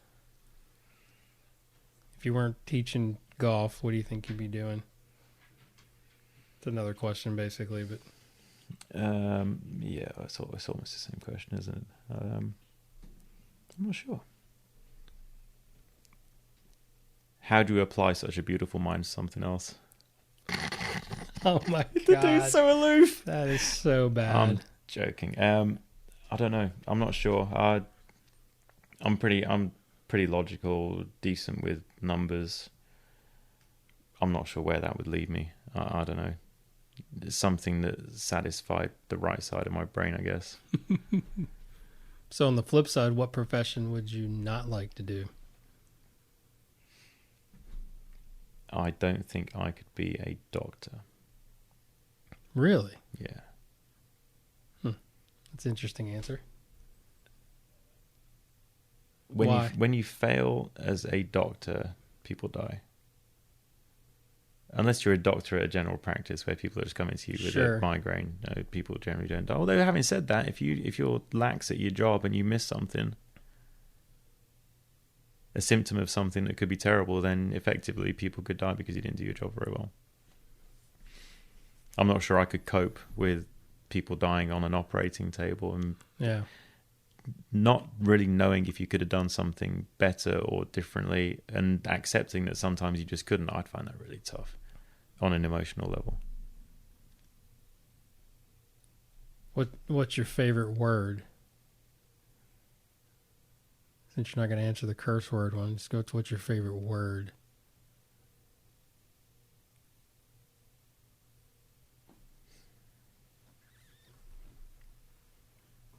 My favorite is, I'm trying to think of words that I use a lot. I don't really know. Do you have a least favorite word? No. Aloof, maybe? No, I mean no. Oh, no. Okay. Yeah. All right. Yeah, a lot of people say can't. That's good. Yeah. Yeah, I don't know about a favourite word. That's a difficult one. I suppose you'd say yes, wouldn't you? Because yes usually leads to good things. There can't be a better word if you're asking for something. Most of the time. So I've got a good one in that genre, or in that same category. Now that you're gaining popularity, I'm sure you get a lot of requests. Yeah. How have you become better at saying no, and then how does that process look, or how do you what's the process like of figuring out whether to say yes or no? And you know what I'm talking about. I mean, either whether it's a speaking engagement or you get pulled. I mean, I'm the same way. I'm not even close to where you're at, but I get a lot of situations where I got to make a decision whether I'm going to take the time to do something or not. I find it quite easy to say no based upon a few things. I find it easy to say no to speaking engagements now because I obviously have that cert program. Yes. You don't want to give too much away. Yeah, if a PJ, a section or a national PJ, whatever, wants you to come in and speak, then I always feel like I'm having to withhold quite a lot. So I find it quite easy to say no to that. I find it quite easy to say no to things that are going to impact on my personal life. But don't you think that there's a part of that helps your brand or create other opportunities, right? To get out and definitely do some of that? It's like, it's not like I would say no to all of them, but I would, a few years ago, I would have never said no to any of them. Why did you say yes to Open Forum then? Because Como have been on at me every year for the last 4 to do it. Because I know you were pretty guarded, because I just know, obviously I know your stuff, so it's like you're pretty... Well, I went into that knowing that I was going to present something that I hadn't presented before. Like that every slide in that was new. Yeah. And unique and individual for that event. And it gave an insight into some of the stuff I do without really giving too much away. Yeah, it was brilliant. Thank you. In that way. No, seriously. I mean, it was because I knew what was behind it. Mm-hmm. You were just sort of giving them just the beginning. Yeah, just a little insight. Just enough to provoke thought and conversation. And if you that's didn't, what it had to be. like the people that had no clue about what you teach, it was great, but it also gave them some, I guess, a little teaser. Yeah. To want more. Yeah, and there's a business side to that, isn't it? There has to be some kind of little hook. Not that was the driving force. No, I get it. I bet it was good that you could actually share that. Yeah. But protect, the information for your certification as well. Yeah, that's important to do, because people that come to the certification are spending a decent chunk of money, right? Like 2 days of their lives when they could be teaching, so they lose that. Lots of them travel, so there'll be travel costs, overnight costs, and I have to respect the fact they've done that and not just give away what they're investing in to other people. And that might sound to an outsider like a bit of a dick move, but if I explain it that way, I'd hope that people can understand that I'm a bit more guided with what I do, out of respect for people that spend their time and money with me.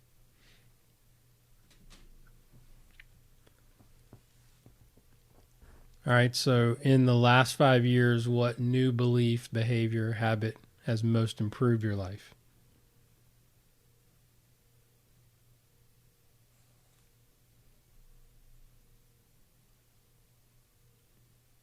Oh, man. Behavior or habit?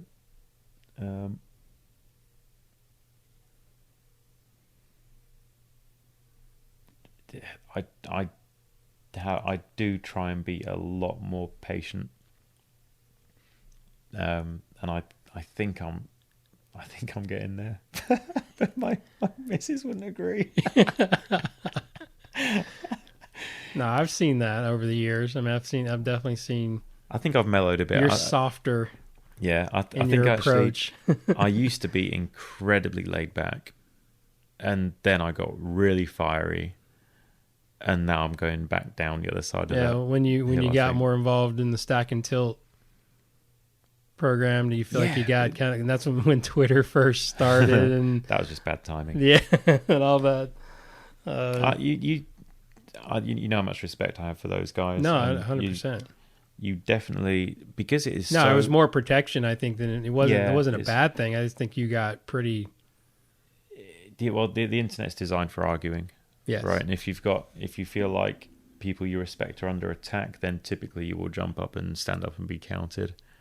And I definitely jumped up and protected a little bit, protected my friends. And I don't, regardless of the information, anybody that's arguing that side of things, they're really trying to protect their friends. And I've got a lot of respect for that. When's the last time you cried tears of joy? When my daughter was born. I just had something in the corner of my eye. Well, I wasn't really crying. Not when Frankie won the Arnold Palmer Classic. You didn't cry? No, I didn't. I didn't cry. No. I don't.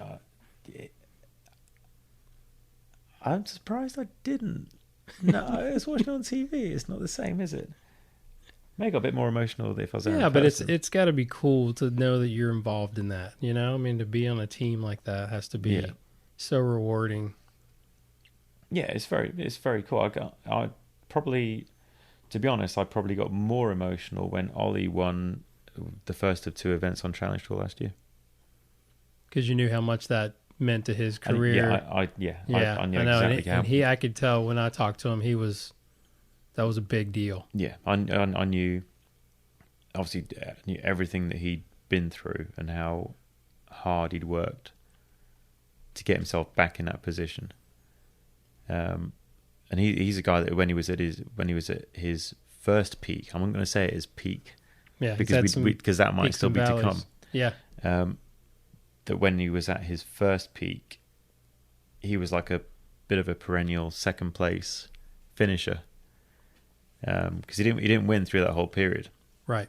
No, when he played Ryder Cup, he didn't win on the way to playing in a Ryder Cup.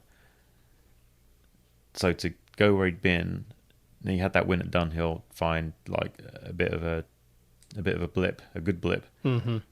But then to drop off the planet again, like to 2000 in the world or whatever it was, to then come back and close out, that was big. and then to do the same thing again, like whatever 6 weeks later, whatever it was. I remember the time frame between, the period of time between, to then get in contention and close out again was huge. But yeah, I felt emotion after that win for sure. I didn't cry.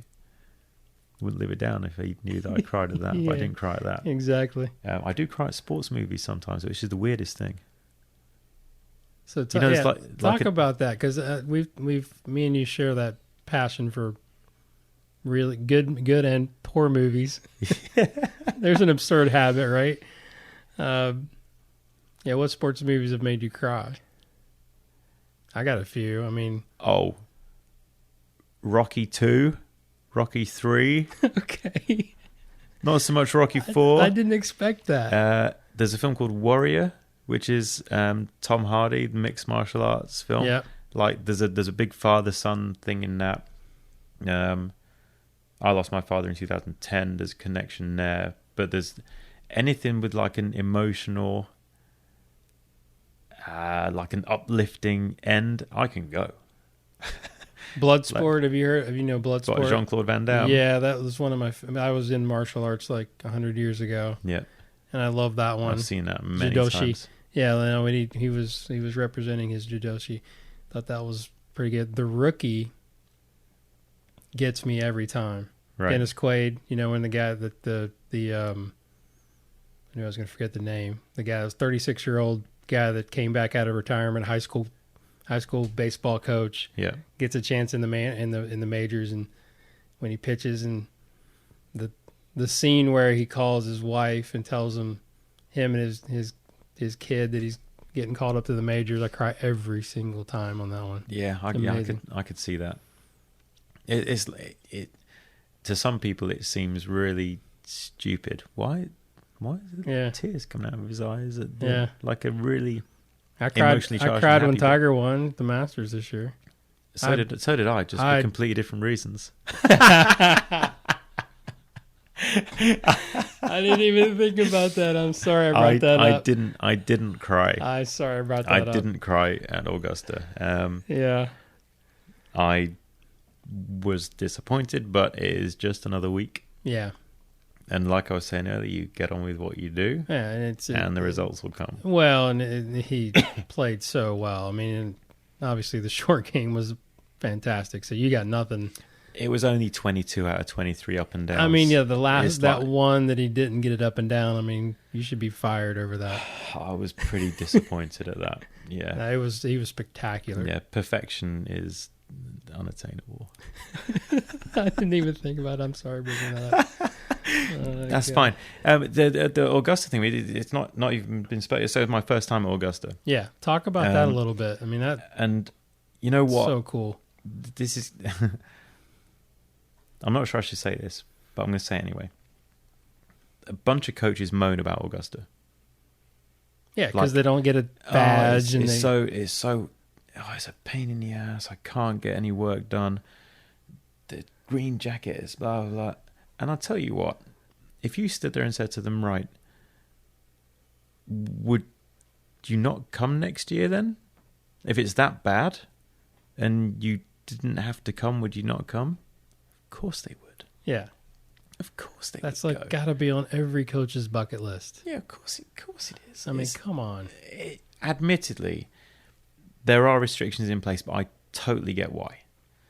Like, no coaches inside the ropes, Monday, Tuesday, Wednesday practice days. No, one coach at a time inside the ropes on the practice ground.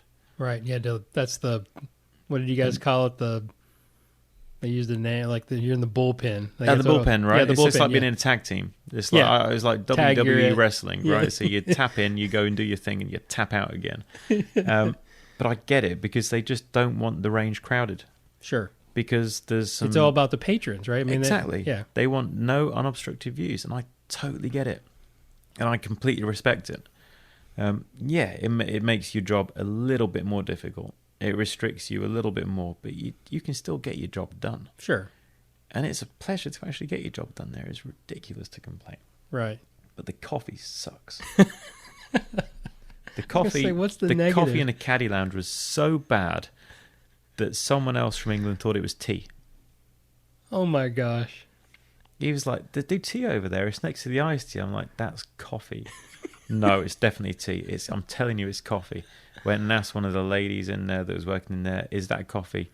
Yes, it is. It was so bad. Oh my god. That's the downside. You can't get good coffee in America. No? If you have to go to Starbucks for good coffee, you know you're desperate. Well, you've got me hooked on the flat whites, so definitely. Oh, I know. You probably didn't need one in 90-degree heat today. Well, though, today it was nice, but yeah, it wouldn't have been my first choice. But it was cool that you brought me one.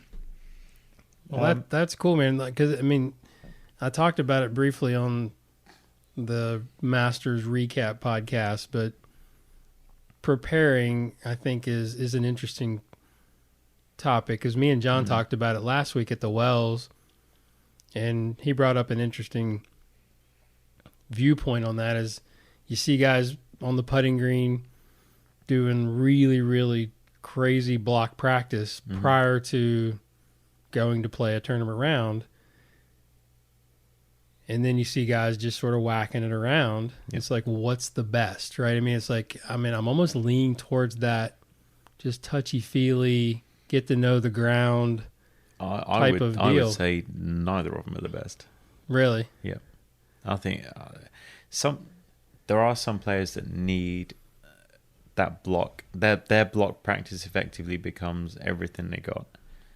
Maybe it's a player that needs to see the ball starting line every time, and they put a chalk line down and they're constantly rolling balls along that. Yeah. Maybe that's what gives them great confidence. Yeah. Exactly. To see that start line over and over again.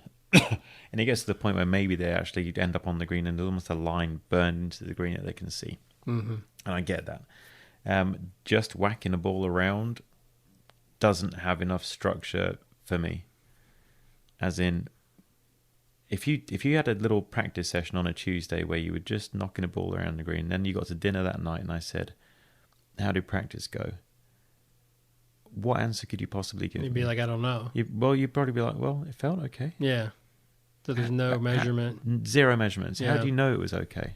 Mm-hmm. I see the point. Yeah, I feel like there's something in between those that could be. Yeah, no doubt there could be beneficial. Applying some kind of measurement to that more random practice, that's like where the magic lives. Because I watched you and Frankie prepare, and I thought it was cool the way you were giving them different landing areas. But and then Dave Allred was actually charting every shot. Yep. Like how far the ball was from the hole. I thought that was really interesting. So what do they do with that data? I mean, do they go sit down afterwards, or is it something for just Dave to like maybe spoon feed his players? It's a key performance indicator, right? As in, they're very specific exercises they're doing. It's not just today we'll do this and we'll note everything down. They're doing like the same exercises over and over again, daily, weekly, monthly, and over time you're looking at progression. So it goes back to your previous point of like just keep doing the same process and trust that that's going to lead to better outcomes. Yeah, it almost becomes daily habits. Yeah, good. Just creating great habits. Yeah, and great processes. And how did you sort of intertwine your expertise into that? Did you ask him, "Hey, how do you prepare?" or did you impart some of your drills to that process? I already did a reasonable amount of what they were doing. Maybe not to the same, or definitely not to the same extent, same degree. Mm-hmm. And it's maybe not the first time, but one of the few times I've given somebody a very specific warm up. As in that how many players know how many balls they hit in a warm up? Nobody. It's like to the ball. They might go within 5 or 10. It might be 40, it might be 50. Can you share that with? What, the warm-up? Yeah. I can share the exact warm-up if you want it. That'd be great. I can tell you why. Why I did each thing. I've got a few warm-ups on here, so let me find the right one.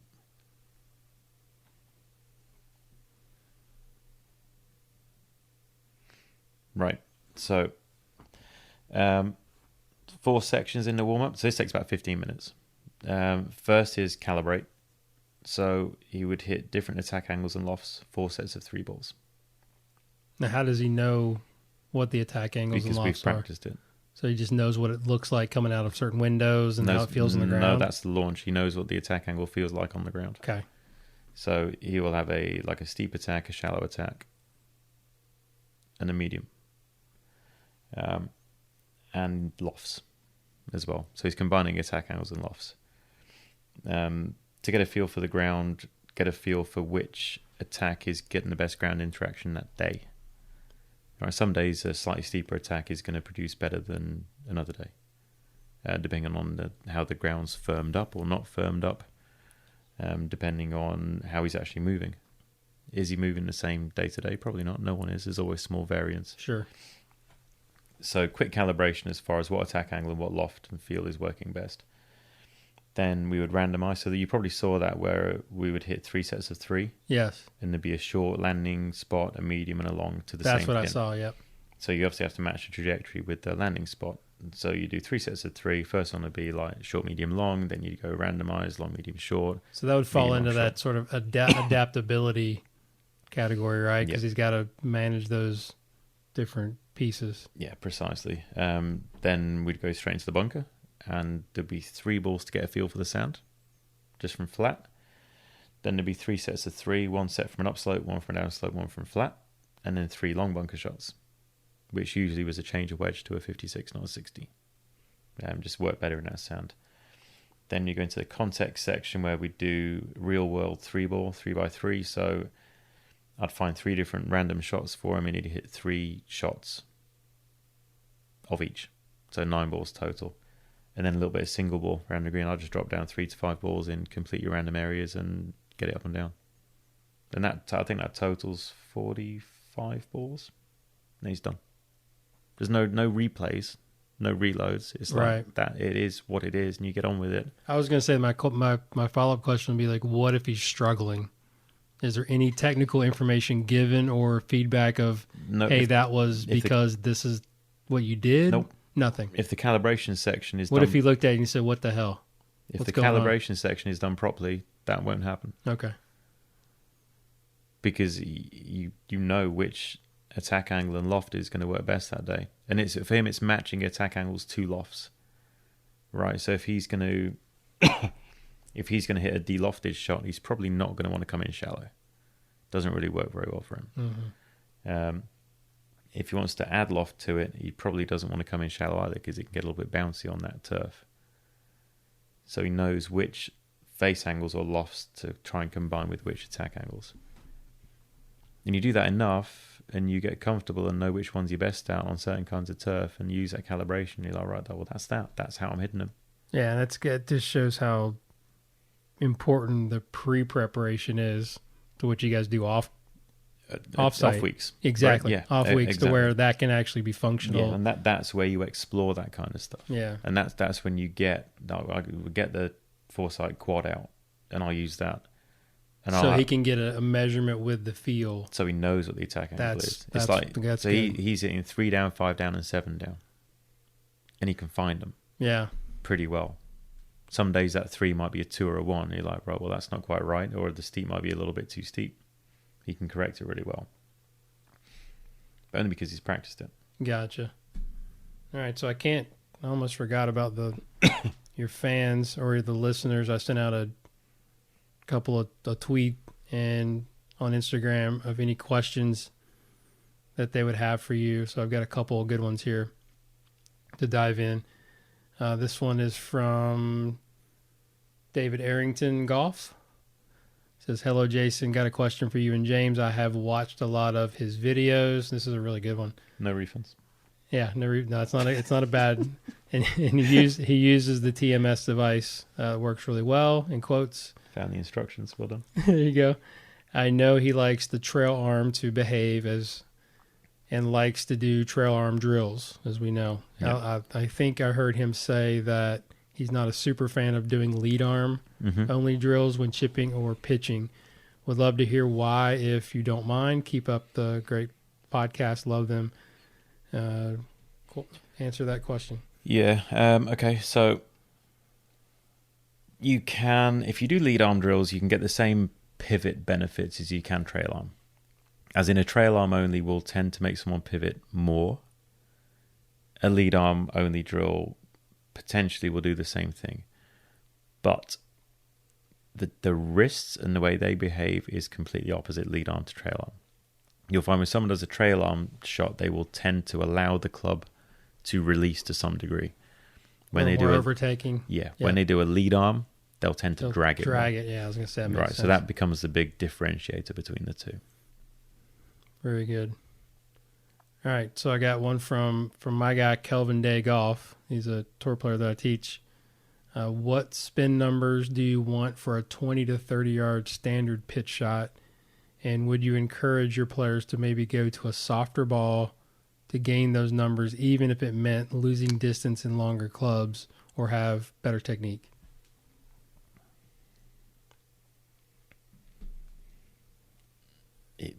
He wants me to just say, right, you need 5,000 RPM between 20 and 25 yards. At 30, you may get to 6. But I'm not going to give that answer because it would be unprofessional to do so. What he's really looking for is landing control at that distance.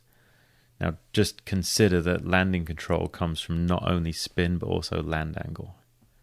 Right, so if he's not stopping the ball fast enough at that range, then maybe look at his launch and land angle as well.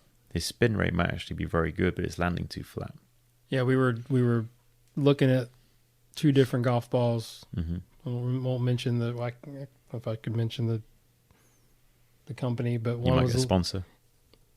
TaylorMade Golf. Was he struggling with spin? Well, no, he liked one ball pitching, but he liked the other one full swing. Right. So we're kind of struggling, and we end up going, I think, with the full swing that he liked the feel of, and then he found that he maybe needed more spin around the greens. Right, so here's what you need to do. You need to work on raising launch angle and monitoring spin at the same time. Gotcha, because I'm trying to keep him that 27 to 30 launch. Yep. Do you think we need to go higher than that?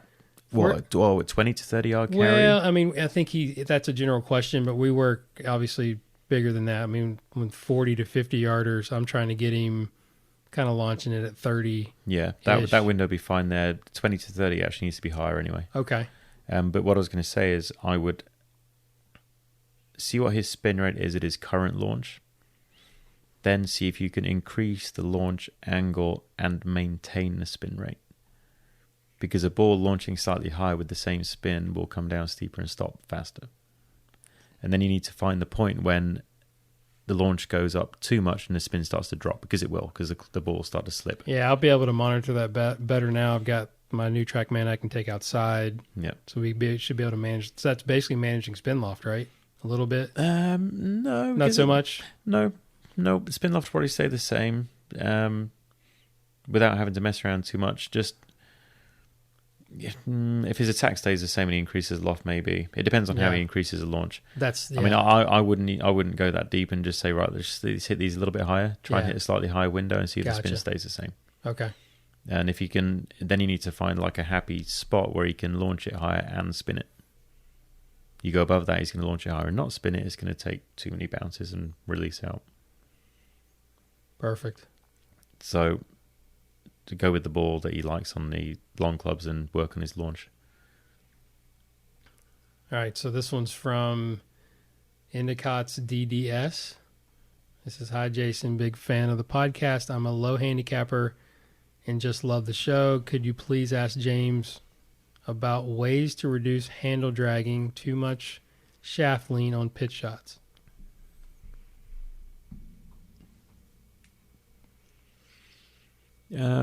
Yeah, that's such a tough question to answer because it's pretty individual. Right.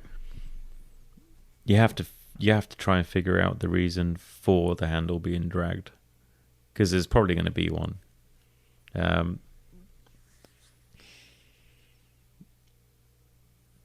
There's a reason. There has to be a reason why. So if someone just stands there and says and this is things I hate, right? A phrasing short game that I hate is use the bounce. I can't stand it. Right. Just use the bounce. Well, if it was that easy and that realistic, then everyone probably would be able to. But people will position themselves somewhere where they don't have the option. So as much as I would love to say, just do X, Y, and Z, I can't. It's not as simple as that. Yeah. No, reducing the handle drag usually is a positional issue at some point on the backswing, where you then have to make a downswing and put some in there. What would some of those pieces be that would cause them to have to drag the handle? Oh, the list is too long. Okay. The list is too long. I know you're trying to get something for him. I would suggest that he just works on mid-high to high shots, which if he's a bit of a dragger might be a bit of a struggle. Without tilting his spine backwards. Without tilting back. Yeah. Hit some. Here you go.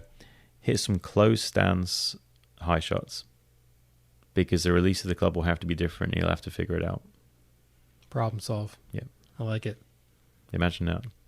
Problem solving. Problem solving versus being given solutions. There you go. Yeah. You want my philosophy? There's another bit. Do less. Yeah. That's from my side of things. Do less. You solve the problem. I'll just push you in the right direction. Exactly. All right. So, are you going to answer the billboard question? Are you going to ask it? Yes, for sure. If you had, you're going to go out with a bang. This is it. I mean, if you had a gigantic billboard anywhere with, we're getting towards the end, right? This is it. Ask it again. Unless you got another topic you want to cover. We got 3 hours. Yes. No, you can ask the billboard question. Let's wrap it up on a billboard question. Okay. So, if you had a gigantic billboard with anything on it, metaphorically speaking, of course, get a message to millions or billions of people, what would it be? And give me an elaborate, descriptive answer why. It's not going to be elaborate. I'll just say what the billboard would say. Okay. You ready? Yes. Don't be a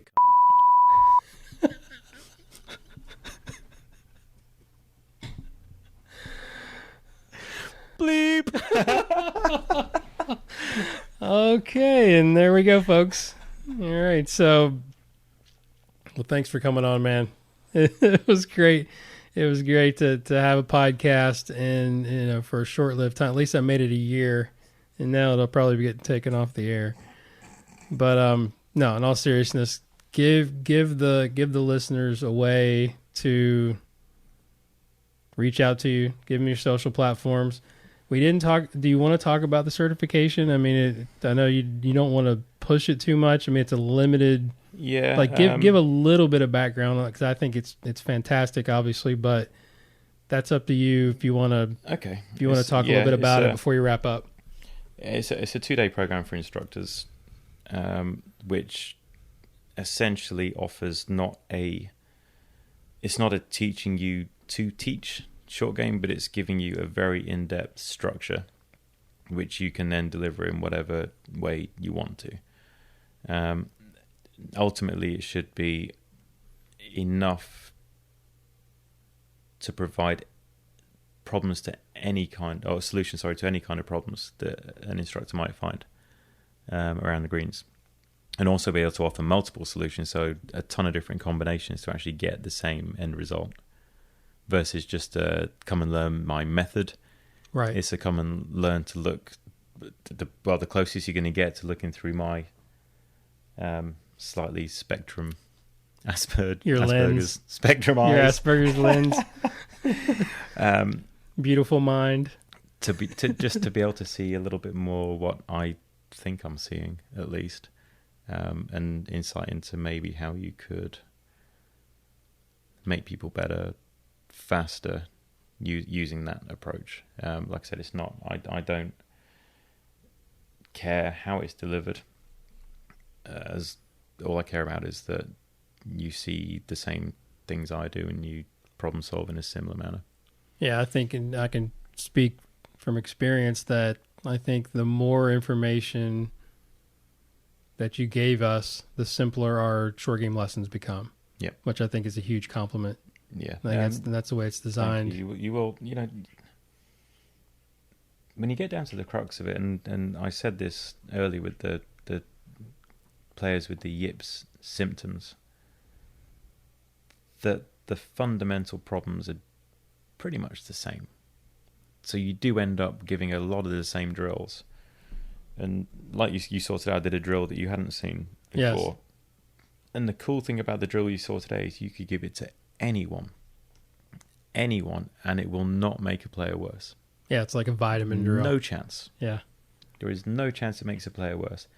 They may not use it, but it cannot do any harm. But it gives them a different understanding of what their body needs to do and how it needs to feel to achieve the goal you gave them. And then they figure that out themselves as well to some degree. Yeah. So the wedge, the Matrix program is a 2-day instructor program. Gives you a huge toolbox and understanding of how things actually work in order to do a better job.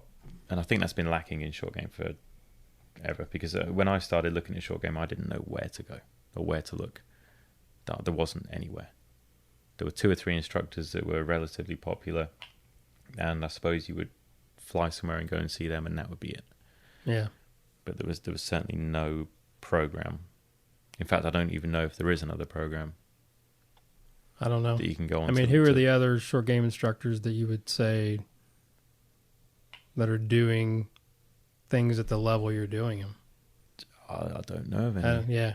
I don't either. Yeah. No, that's like you can't see this, obviously, you're listening to it, but I said that with quite a smile on my face.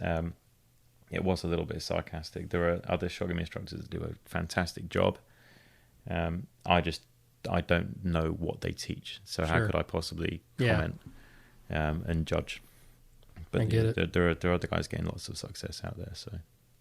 So how can people find out more about what you're doing and give out your social platforms? I'll obviously put it in the intro. Yeah, but. James Ridyard, I think, on Twitter and Instagram. Yes. And that's it. I have a Facebook page, but don't bother because I don't even look at it. The only things that go on my Facebook page get like auto posted from Instagram or whatever. Yeah.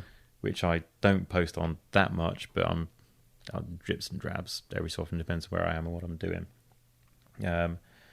Twitter, I try not to go on it too much as far as actually You've definitely pulled back, haven't you?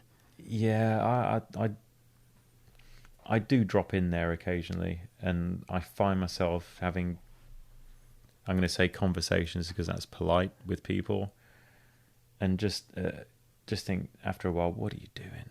Because like no one's coming out of this looking good. Yeah. It's like, but the problem is, and like a dog with a bone, I won't let it go, especially if I know that I'm right. And you both come out, you'll come out smelling like shit. It's like you don't wrestle with a pig, right? Because you both get covered in shit, and the pig enjoys it. Yeah. It's just not worth it. So, your website, JamesRidyardGolf.com, and then and we've got ShortGameSecrets.tv. Yeah, I was gonna say your videos are still doing really, really well. Videos are on there. They're going as well as they ever have. Most of the feedback is positive, but the more videos you sell, the more negativity you're going to get. So they're you can't keep everyone happy, but I still believe in those videos. I still think they're good for players and instructors. It's a decent insight or a start for most things. There's the original videos, which is the 5 videos set. Then there's 2.0 and 3.0 with the wedges.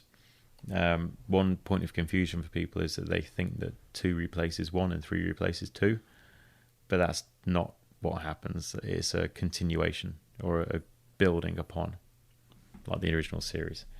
So I get that question quite a lot, so we won't cover that.